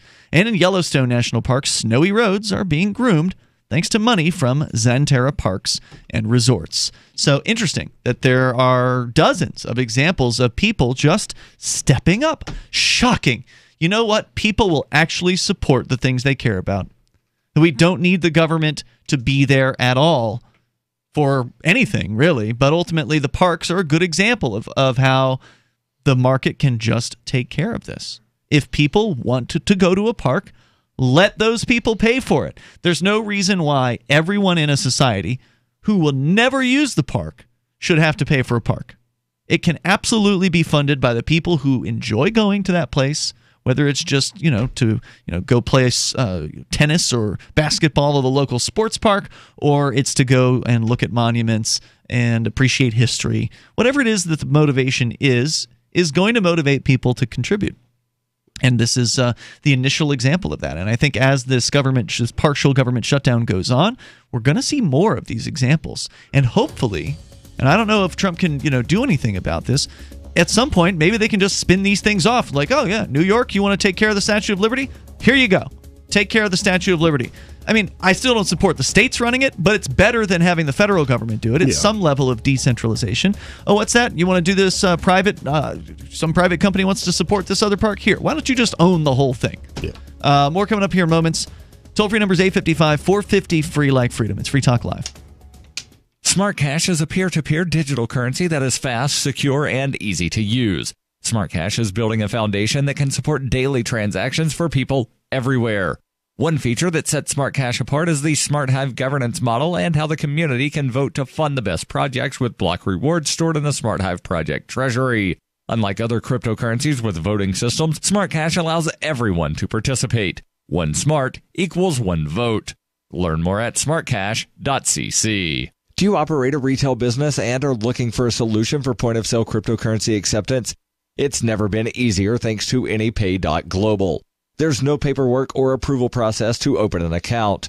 If you already have a tablet, you're almost done. Just sign up at AnyPay.global, drop your personal crypto wallet addresses on the setup page, and then load the app. That's it. You're accepting cryptocurrency like Bitcoin and Dash at your store. Get started now at AnyPay.global. AnyPay.global. There are basically two types of advertising, direct response and branding. Radio's great for direct response with its low cost to listener ratio, but audio can't be beat for branding, which is a longer term endeavor. You want to be the first thing that someone thinks of when they think about your product or service. If you have a local business that you want kept top of mind in your community, call the station. If you need national reach, Free Talk Live's got around 200 radio stations, millions of monthly listening sessions, can suit all budgets, and if we don't think we're right for you, we'll tell you. Email me, mark@freetalklive.com. Bitcoin.com is delighted to announce their latest partnership with the gift card specialists at eGifter. With many of the world's leading brands on their roster, it is now easier than ever to get the gift cards of your favorite brands with Bitcoin Cash. To get started, just follow these simple steps. Visit giftcards.bitcoin.com, pick the gift card you want, follow the instructions on your screen, and make your payment using your Bitcoin Cash wallet. Sit tight and your gift card will be delivered to you as soon as it's ready. That's giftcards.bitcoin.com. Since time began, tyrants have taken aim at personal liberties. Now there's a movie that aims back. The government has no more right to tell us what to put in our bodies than they have to take our guns or tell us what books we can read. 6 drug police were eaten by bears while raiding a marijuana farm. On your knees, you dirty hippies! Jesus. On your knees! What's the problem, officer? Today, many cops who enforce pot laws do so only because it provides them with cushy jobs, good benefits, and a chance to push people around. I was an undercover narcotics officer. The drug war is nothing but a farce. The Second Amendment says you got to keep you and your gat intact. Guns and Weed, The Road to Freedom. A film by Michael W. Dean and Nima Vadadi. DVD available now at gunsandweed.com or on Amazon. That's gunsandweed.com. Makes the perfect gift. Remember, that's gunsandweed.com. LRN.FM is proud to announce our official listening apps for Android and iOS devices. Now you can easily tune into our streams anywhere, anytime on your smartphone or tablet. Just visit apps.lrn.fm or search for LRN.FM in the Android or Apple app stores. Please download, rate us 5 stars, then share the link on your social media and let your friends and family know how you're listening to LRN.FM. Download it now, free at apps.lrn.fm. Should you be able to earn an honest living free from senseless government interference? The Institute for Justice thinks so. That's why we've spent years defending hard-working men and women from pointless government regulations. Nationwide, IJ has created opportunity by reducing government power, but there is still more work to be done. Visit our website today at ij.org. Let IJ take care of the government so you can take care of your business. You can put the Liberty Radio Network on the air in your area. Visit broadcast.lrn.fm to learn how. Broadcast.lrn.fm.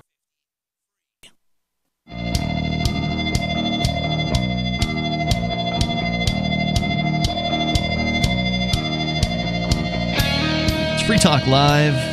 You may dial toll-free if you want to join us here. You can bring up anything that you want. Our number is 855-450-FREE. Coming up, Harvard says putting kids to school too early is a bad idea. Melanie, you've got that story on the way. Ian, Melanie, and Bob in the studio tonight.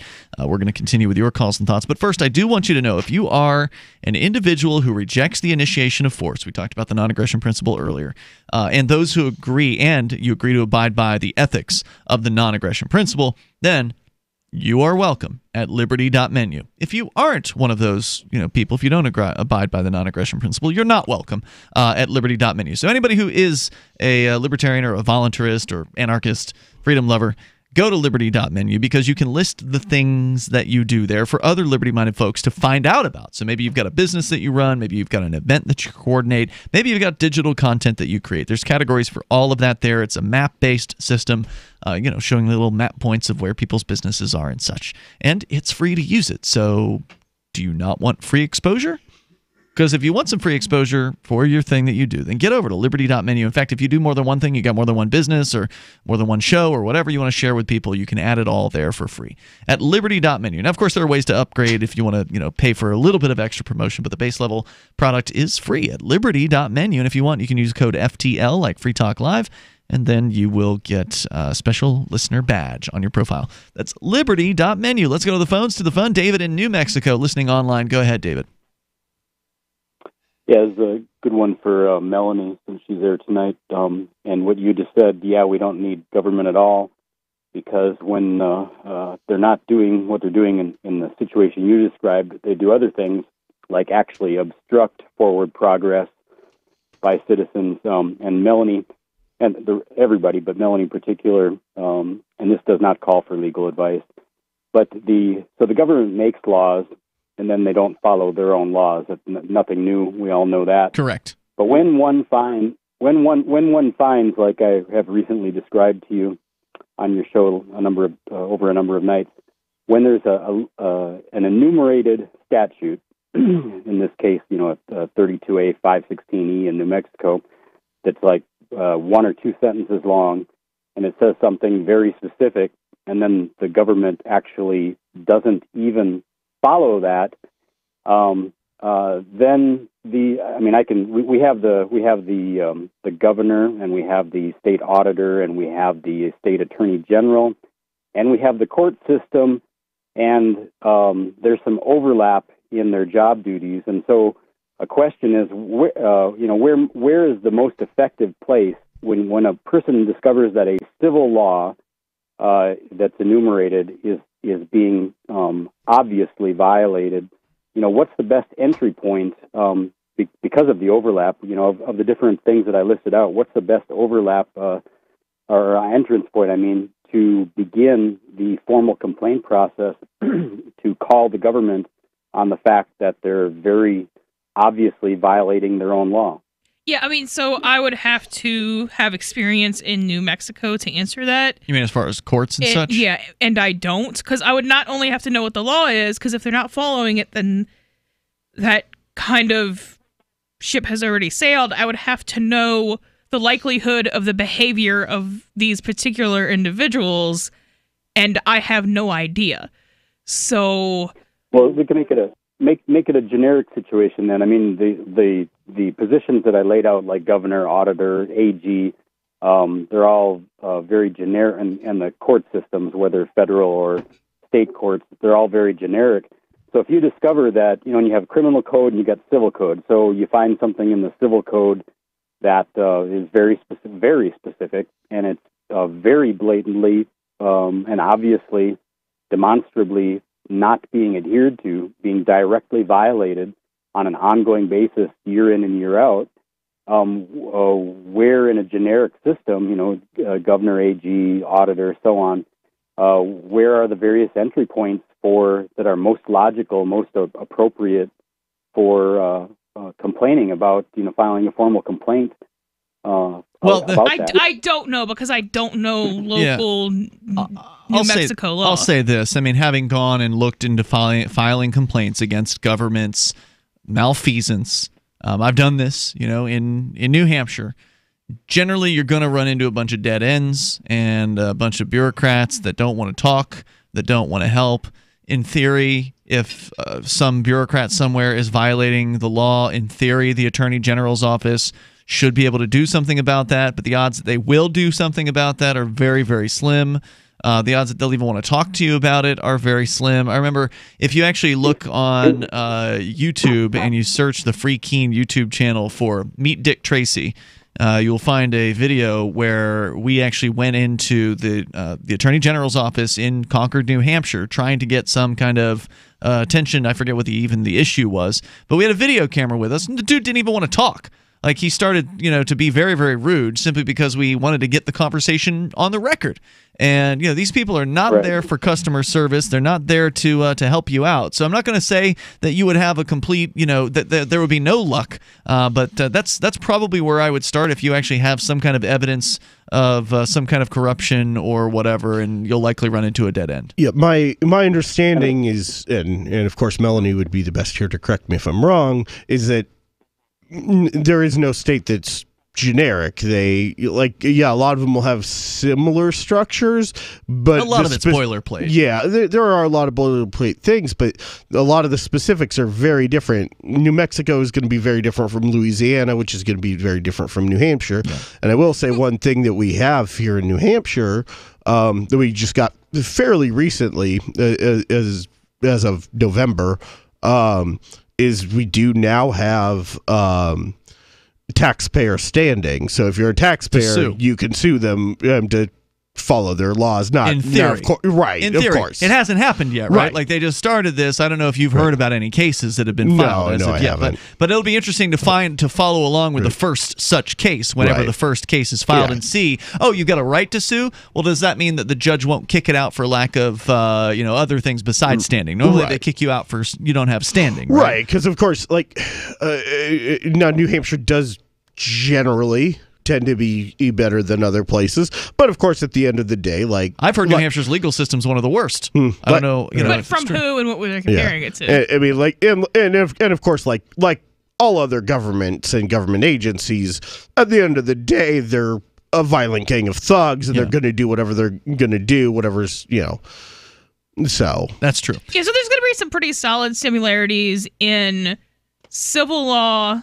And civil law is not suing the government, but in civil court and in criminal courts between most of the states. But if you're talking about local regulations and procedures, then you just have to know the ones for like that town. And it sounds like he's talking about state level. I don't know. It sounds like he's talking about state level because you would still have to go to a state court if you saw that town officials were being malfeasant, because they're all under the state constitution. So you probably would have to do that. I would also recommend, and David, thank you for the call tonight. I would also recommend talking to an attorney, because they would more likely, Melanie, you went to law school, but you didn't go in New Mexico. So like you're saying, you don't really know what the rules are there. Talk to an attorney and see if he can point you in the right direction. If they don't know what to do, they might know somebody who does know. So a lot of attorneys will make recommendations of other attorneys, and that's where I would start besides the AG's office. I think those would be 2 starting points for you, and I thank you for the call tonight.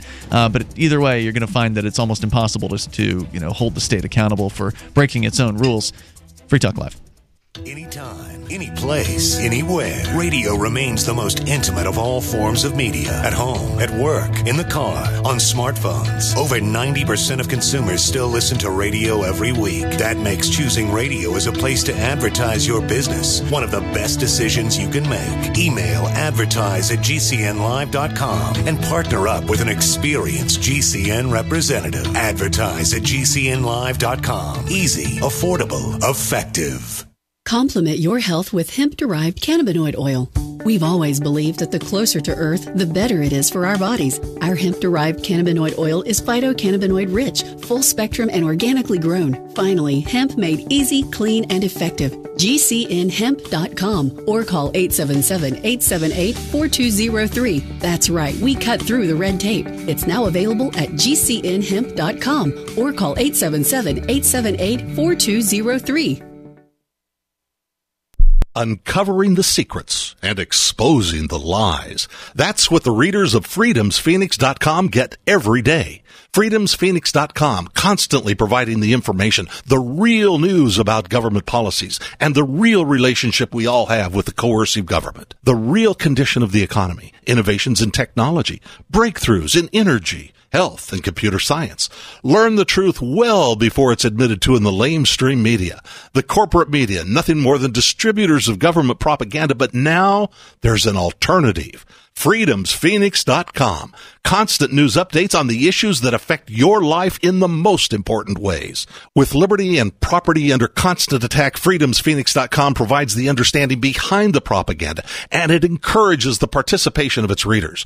Go to freedomsphoenix.com. That's freedoms with an S, phoenix.com. freedomsphoenix.com. The revolution between the ears has already happened. There are basically 2 types of advertising: direct response and branding. Radio's great for direct response with its low cost to listener ratio, but audio can't be beat for branding, which is a longer term endeavor. You want to be the first thing that someone thinks of when they think about your product or service.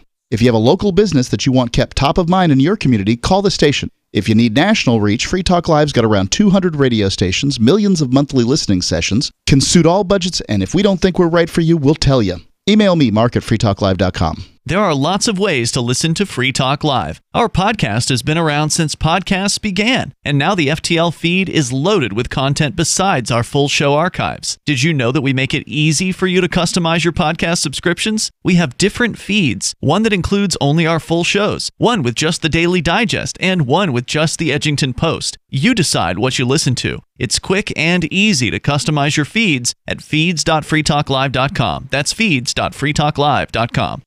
Why did you move to the Shire? I moved here to the Shire because there's other people around who take liberty just as seriously as I do.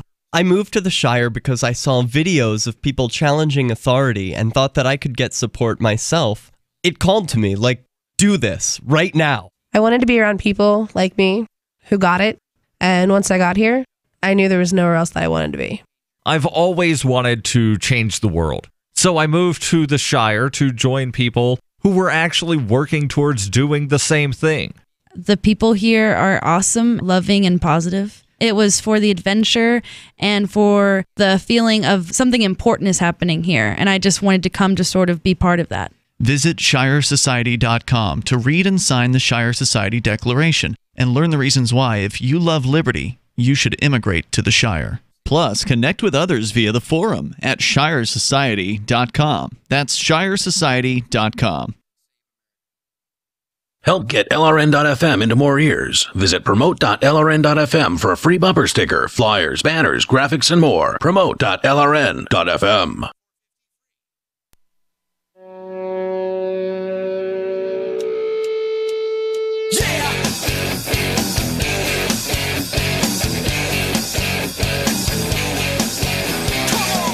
It's Free Talk Live. You dial toll free here and bring up anything that you want.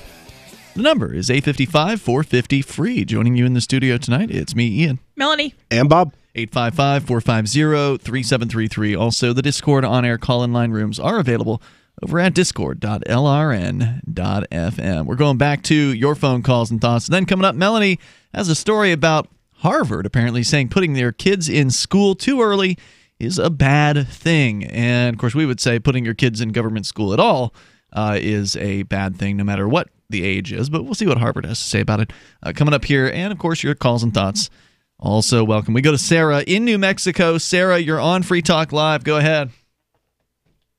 Yes, I just want to mention that natural cholesterol or fat is actually good for us, and it's necessary for our body. Well, Sarah is not a doctor or a nutritionist, but she might be right. I don't know. I've heard that fat, like when we were growing up, fat was supposed to be a bad thing, and then it became like maybe it's not so bad. Maybe you actually need some of it. And go ahead, Bob. Yeah. I mean, from my understanding and just things I've heard here and there and whatnot, certainly not a doctor myself, and certainly haven't applied it properly, as anyone watching on the webcam can tell.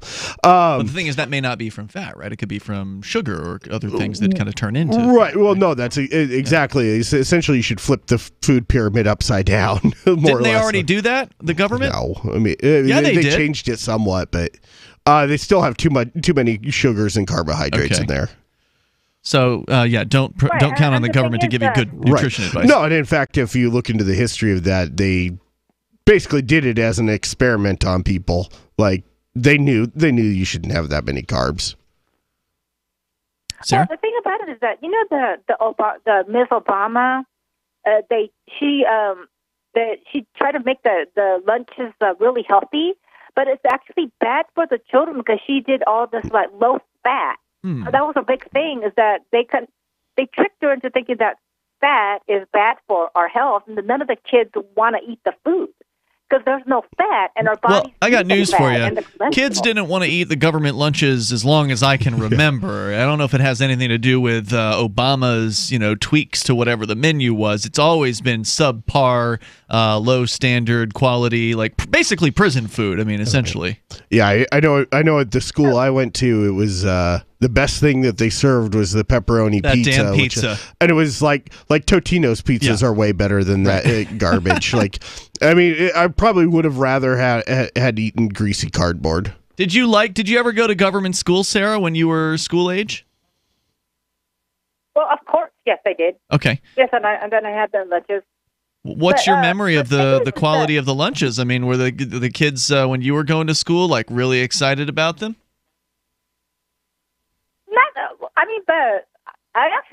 I really like the food. You know, I mean, I well, you have just been on welfare for a long time. I mean, so like you loved the government free food, and when you got it from the cafeteria, and now you're on welfare today in your 50s? Well, I think I paid for the lunches when I was going to school. They usually charge for, because that's why people apply for free lunch and stuff. So they do charge for the food. Good point. Hey, Sarah, thanks for the call tonight. Appreciate hearing from you. The toll free number here is 855-450-FREE. That's 855-450-3733. It's a good thing she brought that up because we were going to talk about schools. Melanie, you've got a story out of Harvard. Yeah, so Harvard, not exactly like the most right-leaning organization on the planet, has come out with a study that they summarized on their website saying that putting kids in school too early is bad for them. Okay. So this came out end of last year, November 28th. Could a child, this is from news.harvard.edu. Got it. Could a child's birthday put him or her at risk for an ADHD misdiagnosis? The answer appears to be yes, at least among children born in August who start school in states where enrollment is cut off at September 1st, birth date. Meaning they start school basically a year younger than a lot of their other schoolmates. Yes. So, and I was one of these people. I was on the younger side of my class. So there were people in my classes who were always a year or most of a year older than me. That's what you're talking about. Yes. Okay. And so the idea is that because you were born right before school started and you got in too early, Yeah, then you're a that's year older than somehow everybody else. damaging you. Or a year younger, right? Or yeah, a year younger than everybody else. Yeah. According to a new study led by Harvard Medical School researchers, the findings published November 28th in the New England Journal of Medicine show that children born in August in those states are 30% more likely to receive an ADHD diagnosis compared with their slightly older peers enrolled in the same grade. The rate of ADHD diagnosis among children has risen dramatically over the past 20 years. In 2016 alone, more than 5%. Why is that? Part of that is just going to be like people having access to medical care at an increasing rate because people have access to everything at an increasing rate. Part of it, though, is just I don't feel like dealing with younger kids. Let's drug them instead. That's easier. So this is, a lot of people have said that's overdiagnosed, right? Oh, yeah. The idea is that you don't want to deal with the kid, and so just go ahead and put them on some drugs to calm them down. Others have said that the reason why this is happening is because these young people are not being challenged, so they're bored to tears in these government classrooms, and so they're going to act out. Well, especially with the government government classrooms being increasingly androgenized. So I mean, what do you mean by that? So I mean, boys and girls are different. Yeah. Like, and they're going to learn differently. They're going to act differently. They develop at different rates in different ways. So are you saying segregate the genders? Well, of course I would be saying don't have public schools at all. But and in fact, like I think even the. What are you saying? The ideal, without government schools, let's take those out of the picture. The ideal classroom in a private environment would be all female or all male. Not necessarily, but more individualized. I see. So you would certainly necessitate. Really, I think all parents should be homeschooling, or the vast majority of them at the very least, and then fill in with, if absolutely necessary, filling in with like maybe a Montessori school. Yeah, because like telling someone, I don't know how you would even diagnose a 4-year-old with ADHD. Like 4-year-olds have short attention spans. 4-year-olds are supposed to be running around. Like you can't possibly diagnose that at 4 or 5 years old. It sounds insane. Scary that somebody would do that. And the idea of getting on hopped up on pills at that age is sounds crazy. Amphetamines, right? Like that's what they prescribe Literally, for is amphetamines. Yeah. More to the story? Yeah. Experts believe the rise is fueled by a combination of factors, including a greater recognition of the disorder, which is true, a true rise in the incidence of the condition, and in some cases, improper diagnosis. Mm-hmm. So then they just go through and... So the idea is, let me see if I'm following this. So the idea is because a person starts kindergarten, which typically the age is 5, but they could be as young as 4, right? If they were born at the right time or whatever. Maybe I'm wrong about that. Maybe it's 6 and 5 instead of 5 and 4, but it's one of those two, right? So either way, we're talking about one person who's a year younger. They might be more likely to act, like a child. Of course, they're all children, but to be more like a 4-year-old, more impulsive and whatever. And so therefore they're getting diagnosed more often as the younger people. Yeah, because they're being treated as if they're a year older than they actually are, and at that age, that kind of matters. It makes a big difference. Is what you're saying. Literally, we're talking a quarter to a fifth of their lifespan. Yeah. Well, and big surprise. Hello, government one-size-fits-all education system. Sure doesn't fit all in this case. It really fits none. Well, it doesn't fit any of them. Right. In this case, at that age. The younger people are at a distinct disadvantage at that point. But that's how it is. And if you don't like it, well, you got to pay for it anyway, because if you don't, they'll steal your house from you.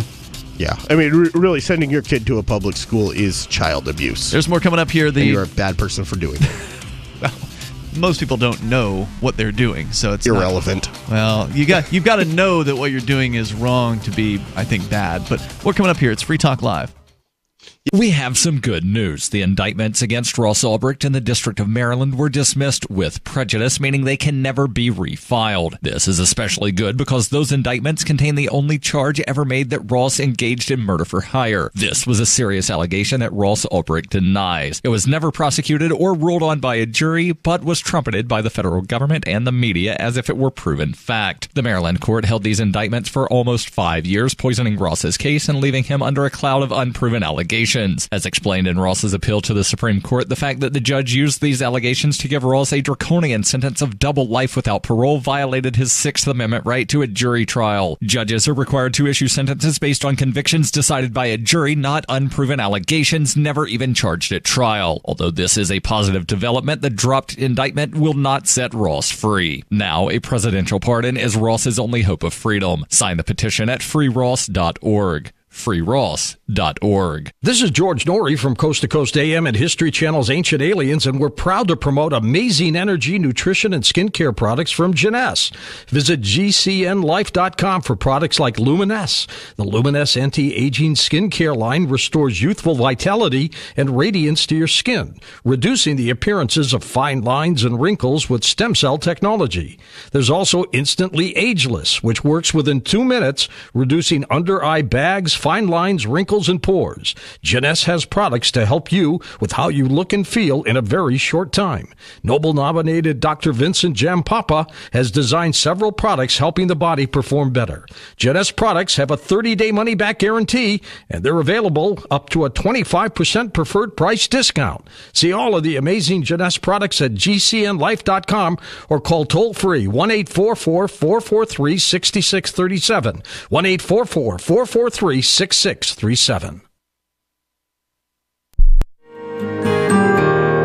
So the protection of life, liberty, and property is what the Free State Project is all about. But it's an effort to move 20,000 people who understand. It's about demonstrating to the entire country that, yeah, we can have a free market, a truly free market. Making it just a freer, great place to live.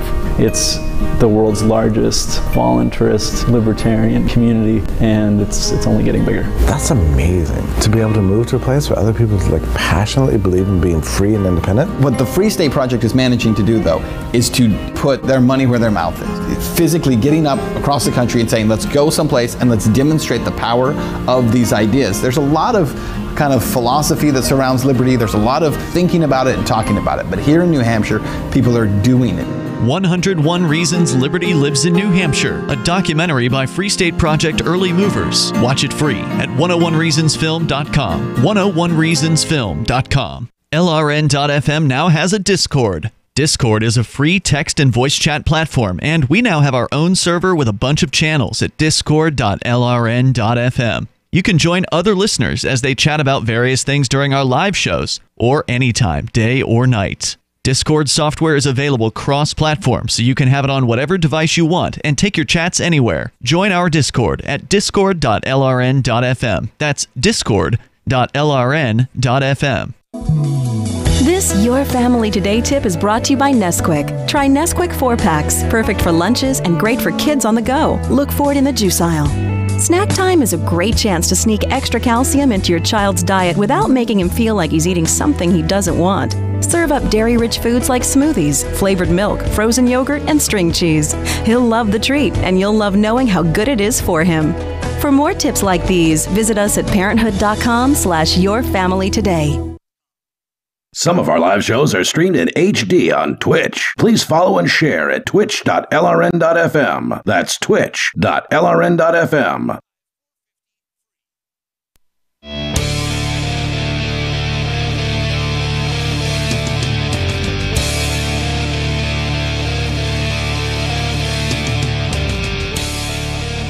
It is Free Talk Live. You dial on in here. The toll-free number is 855-450-FREE. We got room for you if you want to jump in right now. With you in the studio tonight, it's Ian. Melanie. And Bob. 855-450-3733. Also, we got our Discord on-air call-in line rooms over at discord.lrn.fm. And that is where you can jump into any one of those rooms and get on the air with us to talk about whatever you want to discuss. And I want to say thanks to Chris Grigio, who is a Free Talk Live Gold Amplifier, meaning Chris gives $10 per month to Free Talk Live, and he does it voluntarily. We appreciate it. You can obviously enjoy all the features on our website, like free archives and video feeds from Twitch and all that, for free. We give you the website features for free. But there are some cool perks that you'll get as a Free Talk Live amplifier, and you'll feel good because you're helping us get the ideas of liberty out further to more radio stations around the country and bring new internet listeners on board. So please, go to the AMP page over at amp.freetalklive.com. We started doing this sort of acknowledgement, on-air acknowledgement of who our amplifiers are a few months back, and we've now gone through the full cycle of the full list, basically. There's less than 200 amplifiers out there, so it's not a very long list to begin with, and not all of them have opted in to be mentioned on the air. So when you amp over at amp.freetalklive.com, by default, you're anonymous. If you would like to be thanked on the air, you have to opt into that, and there are instructions that you'll get once you sign up. Usually once a week I do AMP processing, and then I send out all those instructions. So you'll get the instructions, and then you can have your name read on the air as a Free Talk Live amplifier, like Chris Grisho, who, as I say, gold amplifier, doing $10 a month. We only ask for $5, so he's gone above and beyond that. We certainly appreciate it. It makes a big difference for us when you do that. Once again, ampamp.freetalklive.com. You can use credit card, you can use PayPal, you can use Bitcoin, BTC, and it makes a big difference for us. It's amp.freetalklive.com. To the phone, Jeffrey in Pennsylvania, watching us online. Go ahead, Jeffrey. Yo, what's going on, guys? How are you guys doing today? Hey, we're good. Go ahead with your thoughts. So, I first called in talking about like college textbook costs and stuff, but is it okay if I switch up my topic a bit? Yeah, sure. You can talk about anything you want. So basically, I wanted to talk about how America is all about freedom of speech and we have that right. But in recent light and media and all that stuff, it kind of feels like we don't have freedom of speech at all at this point because give me an example of why you feel that way. Yeah, so there's a Ben Shapiro lecture going on, and this guy was basically telling his story of because he said a joke that was taken the wrong way, he got reported to his school, basically lost his GPA dropped because he was suspended from school, then later expelled. He collected an amount of debt, and that's all just because he chose to say something under his First Amendment right, but look at all he lost during this situation. It's yeah, you're free to speak, but at what price nowadays? Well, it's an excellent question. And obviously, the freedom of speech only has to do with government property. Which schools are, because there are only 2 private colleges in the country. Right. So, yeah, the idea and that... I doubt it was any of those. Probably right. If he's punished at a government-run school or a government-funded school, then he may actually have an actionable issue, and he should get in touch with FIRE, which I believe is one of the student speech rights associations. Yes. So that would be a place to start there. But generally, freedom of speech is only a concept that comes into play when we're talking about the government, public property, parks, sidewalks, colleges. CIA fronts as social media platforms. Right. Places like that. If it's private property, then you don't have the freedom of speech because the private property owner's rights are tantamount, meaning that if the private property owner, like a movie theater, of course, is one of the examples that people always bring up, and they bring it up in an inappropriate manner because they bring up the yelling fire in a crowded theater. Well, no, the reason you don't yell fire in a crowded theater is because it's against the rules unless there's actually a fire. It's the owner who says, I don't want people yelling in my theater. And the owner can also say, I don't want a crying baby in my theater, or I don't want, you with your mohawk in my theater. I mean, in theory, there is no such thing as free speech on private property unless the private property owner wants to allow that. Not to mention, of course, that the government has never really respected freedom of speech. No, of course not. I mean, before the... metaphorically speaking, before the ink was dry on the Constitution, they put in the Alien and Sedition Act. Jeffrey, which had as an aggravating factor the truth of what you were saying. Anything else you want to share tonight? Go ahead. Yeah, so basically, in terms of freedom of speech, I can say, Melanie's a fat bitch. You can't say whatever it is you're about to say, so we're just going to go ahead and hit the dump button on you there, buddy. Toll-free number is 855-450-FREE. We got better things to do than listen to insults. And I really rather you not talk about my wife in such a manner. Yeah. My pregnant wife at that. Yeah. 855-450-FREE. Did you want to add something, or else we'll just move on? Well, I was going to make a smart A comment. I was going to say that was one of the better, like, it actually one of the put better effort cranks. forth instead of just somebody calling up and just cursing and not saying anything at all. Yeah, exactly. I'll give him that too. So, story here from Vermont, nearby Vermont. This is interesting. For those of you that have been looking for a reason to move up to New England, we've been talking a lot about New Hampshire as a destination for libertarians to target and come here, make a better life for themselves and have more freedom and hopefully work together to actually attain more freedom, as activists. But Vermont's got a competitive little program they've created. According to the story at USA Today, last spring, Vermont said it would offer $10,000 to remote workers who put down roots in Vermont. If you want that money, then you can get your application ready. The state will begin accepting applications as of this past New Year's Day, so as of this month. The grants will be given out on a first-come, first-served basis, said the spokesbureaucrat for the Agency of Commerce and Community Development. The plan, approved by the governor and the legislature last spring, sparked widespread interest and lots of social media jokes about craft beer and cold weather. The state received thousands of calls from aspiring Vermonters. Messages from people wanting one of the grants even poured in to the voicemail and inbox of the Burlington Free Press's political reporter who wrote about the state's plan. Current residents aren't eligible. State officials hoped Vermont's high quality of life would entice out-of-state workers to swap their office for a Vermont co-working space or a home office. The law defines a qualifying worker as a person who works primarily from a Vermont home office or co-working space and is employed full-time by a company that is based outside of the state. Only workers who become full-time Vermont residents after January 1st will be eligible, but be sure you read the fine print. And they bullet point a few of the important points here. 1.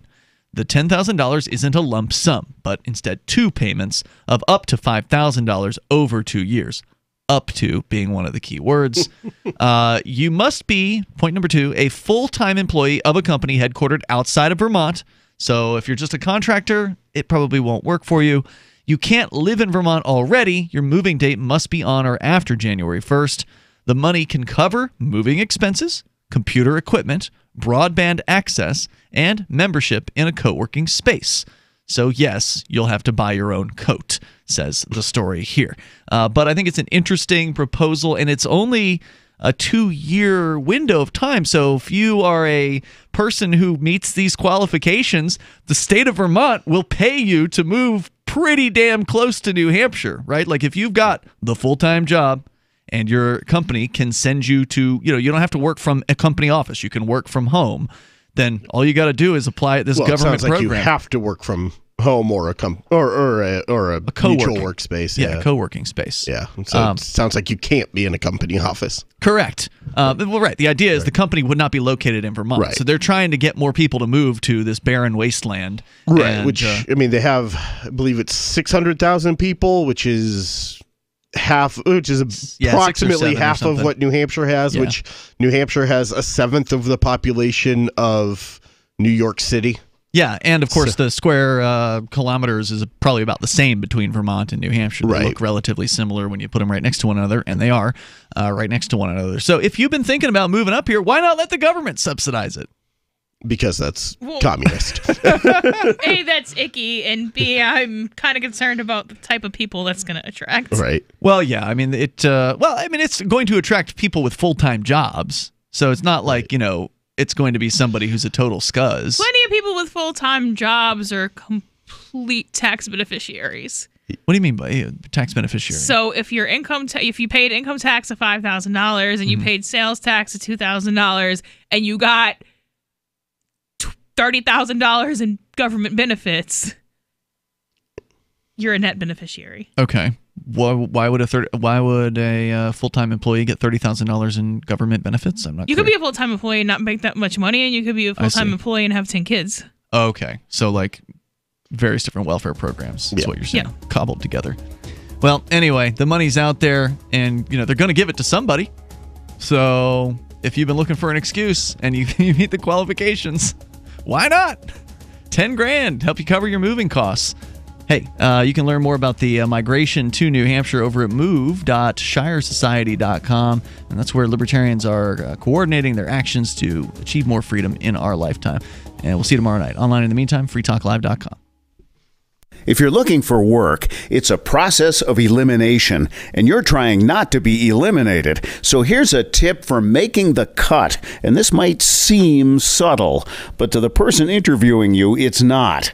There is a world of difference between applicants who convey, "I need a job," and those who simply ooze, "I want to work," especially in these lean times when many you're competing with will seem desperate in "I'll take anything" mode. If you convey specific interest in this job at this company, you will be conspicuous. Thus, the value of going to school on the company you're applying to before the interview. With money and attention so tight now, effective communication skills have never been more important. For more tips for job seekers and everyone else, hit survivalspeech.com. I'm Holland Cook. What do you shop for that you could otherwise buy at Amazon? Pretty much everything, right? Amazon has competitive pricing and they deliver, and that's a big plus. If you could plan ahead in your shopping, would you be interested in saving up to 33%? There's a catch. You have to do your shopping in Bitcoin. But imagine those savings. It's like a huge raise. All you have to do is go to saveitpurse.com. We've saved thousands, and you can too. Plan ahead and save. Saveitpurse.com. The LRN.FM social media channels have been revamped. We've eliminated Facebook and focused on other platforms like Twitter and Mastodon, the decentralized alternative to Twitter. On our accounts, you'll find posts from multiple LRN.FM show hosts together in one place. Follow us on Twitter at twitter.lrn.fm, or better yet, move to the decentralized Mastodon social media platform at toot.lrn.fm, toot.lrn.fm. I think you'll like it. The latest episode of Declare Your Independence is next, after the news, here on the Liberty Radio Network, LRN.FM. From Keenan, the Shire, the Liberty Media capital of the world, this is Daryl W. Perry, host of FPP Radio News for Monday, January 21st, 2019. Silver is trading at $15.27 per ounce. Gold is valued at $1,280 per ounce. Smart cash is trading at 1.17 cents, and the average price of Bitcoin is $3,551. Antiwar.com reports while the Pakistani media were reporting on Friday that a deal was in place to host the next round of Afghan peace talks in Islamabad. The Taliban was quick to correct the record over the weekend, saying they have no intention of taking part in these talks. Talks between the U.S. and Taliban have been on rough footing, with U.S. requests for long-term bases in post-war Afghanistan angering negotiators, as the previous condition was a pullout, which might have been reason enough that the Taliban were reticent to get back on board with direct talks with Zalmay Khalilzad, though Taliban officials say it is the plan to include the Afghan government that is derailing it. The Taliban has long insisted that there is no point to include the Afghan government in the talks because they were not able to meet any demands. The U.S. has at times insisted Afghan participation is essential, though recent talk has been that the U.S. was planning to offer the Taliban representation in a new Afghan government. Are you an advocate for free market money? Do you promote Bitcoin as an alternative in a fiat-centric world? Then you need Spendabit in your arsenal, the search engine for things you can buy with Bitcoin. Spendabit aggregates millions of products from thousands of Bitcoin-enabled merchants. Keep your money in the free economy. Visit spendabit.co today. Bitcoin merchants, ask about our merchant suite to reach even more customers. Spendabit.co. UPI reports a major winter storm that pounded the Midwest on Saturday threatened more heavy snow, ice, and travel hazards as it moved towards the Northeast on Sunday. The National Weather Service issued winter storm warnings across at least 15 states from southeast Missouri to the northern tip of Maine as the powerful storm made its way eastward. Pennsylvania and New Jersey declared states of emergency, including vehicle restrictions on highways in both states. AccuWeather senior meteorologist Alex Sosnowski said, "Feet of snow, blizzard conditions, a significant buildup of ice, tree-breaking winds, and plunging temperatures will close roads, cause flight cancellations, and disrupt daily activity over a large part of the northeast United States over the weekend. More than 2 feet of snow were expected to fall in northern Maine as heavy snow fell across parts of the Midwest and Northeast over the weekend. The National Weather Service also said there was about a 70% chance of a foot of snow falling in parts of northern Pennsylvania and central New York. The storm caused travel issues throughout the country, with 1,268 flights within, into, or out of the United States delayed and 1,515 flights canceled, according to online flight tracker FlightAware. At Boston Logan International Airport, 516 flights were canceled and 56 were delayed. The Massachusetts Department of Transportation warned people to avoid travel when possible, as crews cleared and treated state roads covered in slush and snow. The storm was not expected to last more than 24 hours anywhere in the country, as it moved quickly from west to east. However, after the storm moved out, temperatures are expected to plunge. High temperatures for Monday are forecast for 17 degrees Fahrenheit for New York City and 12 degrees for Boston, with wind chills of -12 or below. Smart Cash is a peer-to-peer digital currency that is fast, secure, and easy to use. Smart Cash also features smart rewards, a price stabilization mechanism, and a way to encourage long-term holding. Long-term holders are key to the project's success. You can earn smart rewards on any address for which you hold the private keys, which holds at least 1,000 smart for 1 month and does not make any outgoing transactions during that time. Smart rewards are distributed every 47,500 blocks to all eligible addresses. Learn more at smartcash.cc. Reuters reports President Donald Trump said on Sunday his proposed immigration deal to end a 30-day partial government shutdown would not lead to amnesty for dreamers, but he appeared to signal support for amnesty as part of a broader immigration agreement. In a morning Twitter storm, Trump also said he would not seek the removal of millions of undocumented immigrants living in the United States, while bashing House Speaker Nancy Pelosi and her fellow Democrats for turning down an offer he made on Saturday, including for dreamers, those immigrants brought to the United States as children in violation of immigration laws.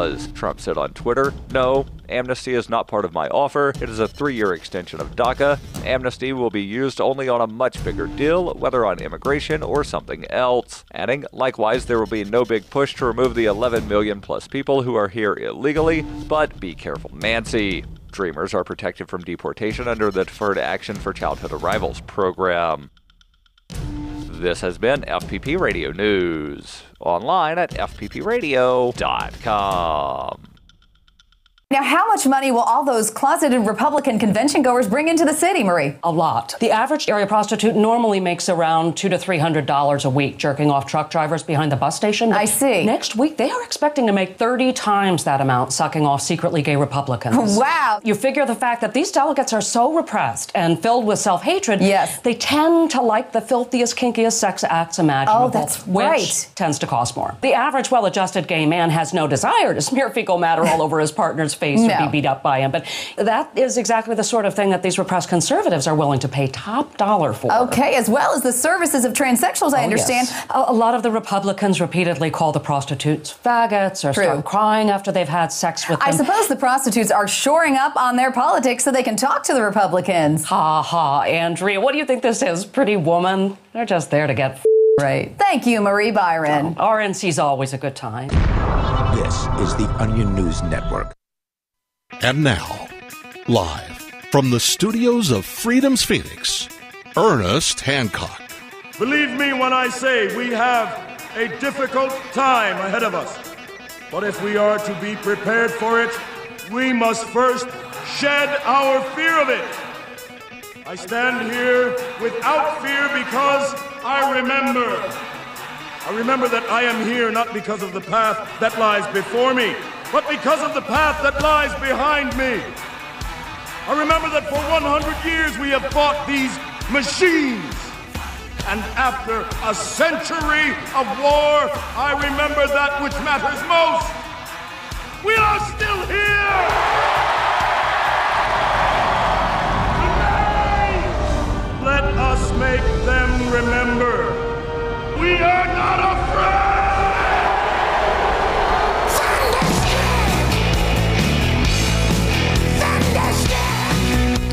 And why are we unappeared? Here on Declare Your Independence with me, Ernest Hancock, here in Phoenix, Arizona, from the BEA beautiful studios of Freedom's of the Nest, FreedomsPhoenix.com. It's because we know something. You know, what do we know? Do we know something you don't know? I tell you what we do know. We know that there's a bubble for everything. You know, the crash of the everything bubble started in 2018. Here's what comes next in 2019, written by Brandon Smith. Brandon Smith, altmarket.com, alt-market.com, alt-market.com. I probably don't have to spell market for you. So this is a repeat, an interview we had with him. God, it was a while ago, a few years ago.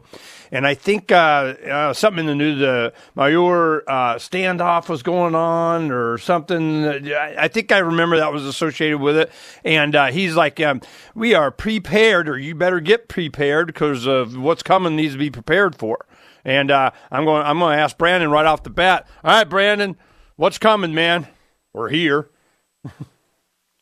Hi, Ernie. What's coming next? Well, I would say we're basically right on the cusp of the crash of what a lot of us are calling the everything bubble. And the everything bubble constitutes not just stock markets, but housing markets, auto markets, credit markets, U.S. Treasury debt, and the dollar itself. So that's what I believe is coming next. I think it will progress and accelerate quite a bit this year, 2019, finishing out with a major threat to the dollar's world reserve status in 2020. Okay. Threat to the dollar, the petrodollar, this dollar, that dollar. We, we know this as, I don't know, Austrian economists, people that go, duh. You know, it is, how's that going to manifest itself? I mean, is it like the BRICS comes out, gold-backed yuan or ruble, Middle East goes, screw it, we'll take in any currency or precious metal for our oil. We're going electric and nobody needs oil anymore. Whatever it is, what it backs the U.S. dollar is that everybody's got to buy oil with it. And when it goes away as a reserve currency, it'll come flooding back in, hyperinflation, blah, blah, blah, blah, blah. Then what? Well, I think actually the biggest cause of a crash in the dollar, or the loss of world reserve status, is the Federal Reserve itself. The fact that the Federal Reserve is tightening liquidity into economic weakness, the fact that emerging markets all around the world have been addicted to dollar liquidity for some time, and now it's being rescinded, it's being taken away. I think that this is going to cause a lot of central banks around the world to start basically dumping the dollar and removing their addiction and switching to something else. Now, that something else, there's a lot of debate on what that will be. Basically from globalist white papers and central bank white papers, I would say it's going to be the SDR, the IMF SDR system, mainly because it seems that the IMF it seems like they're taking on a new sort of agenda. And that agenda is to develop their own cryptocurrency system, sort of a centralized central bank cryptocurrency system for the world. And a lot of their white papers lately are promoting this system. Okay, now whose white papers? Now who's coming up with this? This is the IMF, the International Monetary Fund, Christine Lagarde. A lot of them are discussing a switch to a cashless society. And I think that part of the process of that, and they've discussed this in past papers, that part of this process is the diminishment of the U.S. dollar and the U.S. economy in general to make way for this new global system. So now, this is one thing that when they first came out with Bitcoin was the threat that, they always wanted big bubba money. They wanted to be able to turn it off. They wanted to be able to, tag your account in the social score of you're not allowed.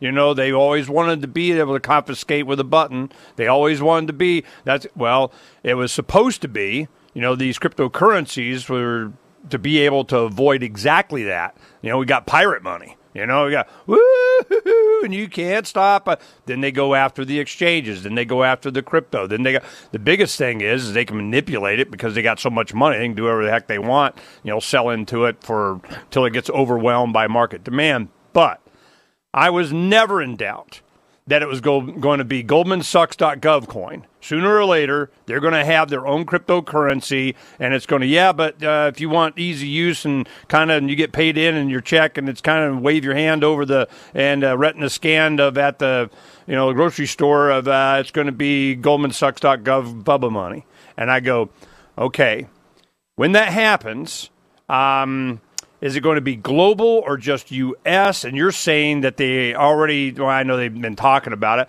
but you think it's going to be this basket of currencies going to be backed up by the crypto and kind of it's a world thing. And how far off are we?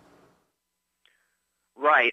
I think it's going to be a basket. It'll be a basket system at first, and they'll use that basket system, the SDR system, as a bridge into a single global currency, because once everything is essentially coupled into this. Well, explain to people SDR. I know it's special drawing rights, but I don't even know what they just called it something. How does that work? What are they talking about? Well, according to the IMF, a lot of people will claim that the SDR is not a currency, but actually people like Christine Lagarde, head of the IMF, have referred to it as the currency of currencies. So they do consider it a currency, and basically what it is it's an exchange mechanism between central banks and governments made up of multiple currencies across the world. But how do they do that? How do they weight it? How do they, see, this is just more central banking, dial-turning, flip-switching crap, I don't know how they determine that. Oh, I agree. It's completely arbitrary. For example, the U.S. dollar currently is worth 0.70 SDRs or 0.71 SDRs. Oh, it has a value? They actually fix a value? Okay, whoa, back up the truck, man. I got an SDR. All right, they go, we need to have a world currency because we decided, whoever we are. And how they're going to do it is they want to take all these different currencies and they put them into this one bucket, and then they go, all right, well, this is equated to a special drawing rights, whatever the hell that means. And so these SDRs, you get a value of all these currencies kind of make up this basket of we use this. And I'm going, what is the mental gymnastics they go through to even do that? I don't understand. Do you kind of understand the nit and tittle of that? You can explain it? Because I don't. Well, I don't. I understand the reasoning. Well, I know the reasoning. I just want to know how they're going to do it. But I can't explain to you as far as the arbitrary, pricing of the exchange rate. I can't really explain that. I think, as you were saying, I think it's just completely, they just pull it right out. Yeah, right out of their butt, okay? This is, because when it goes, and it could be a coming, the petrodollar and a whole bunch of others, maybe it's even being orchestrated, but they got a backup plan. And their backup plan is, we got this here smartphone wallet for you. Don't worry about it. Got it taken care of. But all the banks go, hey, look for the home team here. Where's our money? From the fourth letter of Captain Mark. Landlubbers are conditioned to believe that the originators of an idea deserve exclusive rights to it. But these innovators are nothing but privateers, granted a monopoly by the Crown. Potential inventors are restricted from using their own property and forced to navigate a wilderness of prohibited ideas. These pattern monopolies are intellectual colonization. This alliance of means between the Crown and the privateers is not an alignment of ends. Both collude to establish a permission culture, in which everyone second-guesses their own thoughts, never sure which ideas are permissible to develop.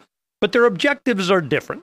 The Crown aims to cripple dissenting opinion, while privateers will only be satiated when all new ideas already fall under their monopoly. This scheme does not protect our information, but seizes it and denies us access. The future belongs to individuals who think, speak, and act freely to create and share without reservation.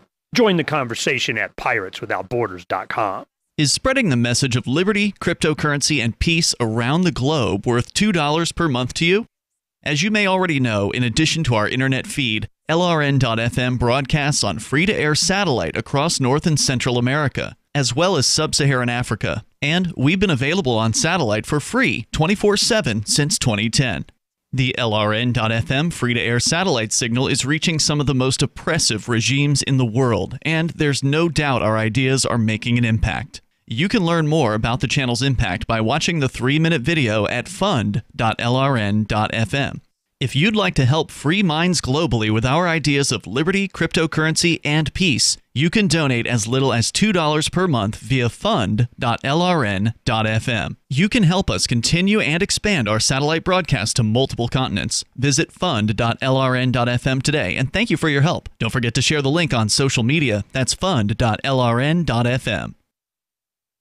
Are you a cryptocurrency advocate? The Crypto Tip is the ideal outreach tool to help new people discover cryptocurrency. It's a printable business card-sized tip that you can give to service providers, preferably in addition to a good cash tip. When the server scans the QR code, it'll bring up an explanation of cryptocurrency, how to install a wallet, and allow them to claim the tip. If they don't claim the crypto, you get your tip refunded to you after a time period you specify. Plus, if they do claim the tip, you get an email alert. Create as many tips as you want at cryptotip.org. That's cryptotip.org. LRN.FM now has a Discord. Discord is a free text and voice chat platform, and we now have our own server with a bunch of channels at discord.lrn.fm. You can join other listeners as they chat about various things during our live shows, or anytime, day or night. Discord software is available cross-platform, so you can have it on whatever device you want and take your chats anywhere. Join our Discord at discord.lrn.fm. That's discord.lrn.fm. North, an extremely vocal opponent of gay marriage, drew fire during his 2010 re-election campaign for saying that the legalization of gay marriage would lead to man-horse marriages. In one instance, he told the New Haven Register, quote, "It's a slippery slope. If we allow two men to marry, what's next? Men marrying horses?" But yesterday, North found himself at the center of a media firestorm when the New York Times published photos of North on what appears to be romantic outings with a horse. Gathered during the Times' 2-month investigation, the pictures show North in almost a dozen locations with the same 3-year-old mare. A former aide discovered links to numerous horse-related sites, including phillyfreaks.com and hothindquarters.com on North's work computer. The Times is accusing North of using federal funds to pay for luxurious trips, including a 3-night stay at the high-end Sueños stables in Catalonia, Spain last month. North released a statement yesterday claiming he only spent time with the horse twice while conducting research for his anti-gay marriage project. This is the Onion News Network. Love what we do? Please help support our international satellite channels at patreon.lrn.fm. That's patreon.lrn.fm. Roads? It's the Ernest Hancock Show. Where we're going, there aren't any roads.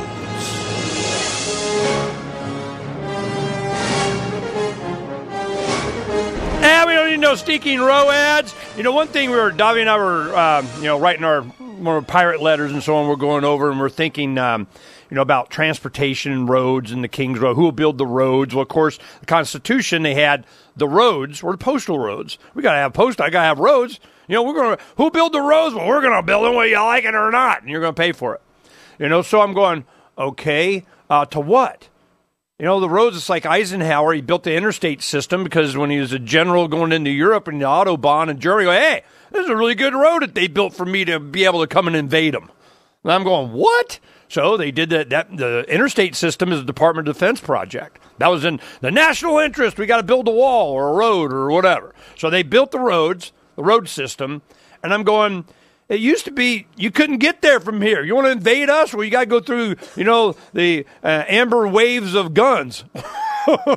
So now we got a road for everybody. We can do that road. Well, we're going on any road. We just fly over anyway. So it's a mindset. The crown, just its tentacles kind of go everywhere. And so we're all affected at the same time of the same thing. And it gets down to the diversity of the individual to be able to stave off what's coming. And Brandon Smith is, altmarket.com, alt-market.com, is going, yeah, it'd be a coming, but we got to get down to the individual doing something, or is it a group thing? Brandon, help us out, man. We got to join a club, or we just got to get our mind right. Well, I think it's both. I think that as far as solutions, the real solutions are going to be difficult, and they're the kinds of things that people. What I've found is they don't really want to hear about it until things get really bad, and that's a bad attitude to have.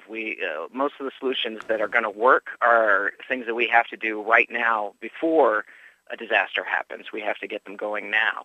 So, for example, there's individual preparedness.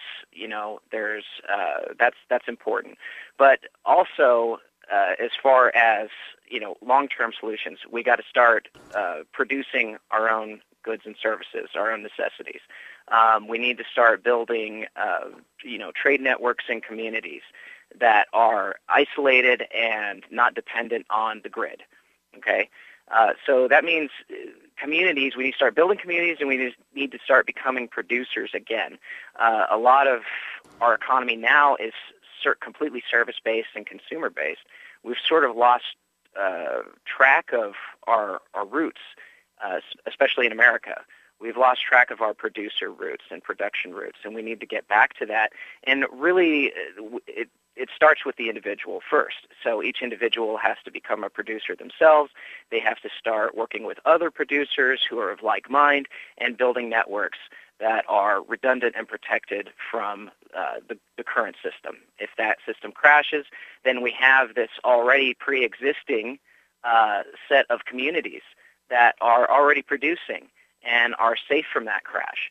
So that's one major thing we need to do as a movement, if you want to call it that, as a liberty movement. We need to start becoming producers and building our own economy separate from the current economy.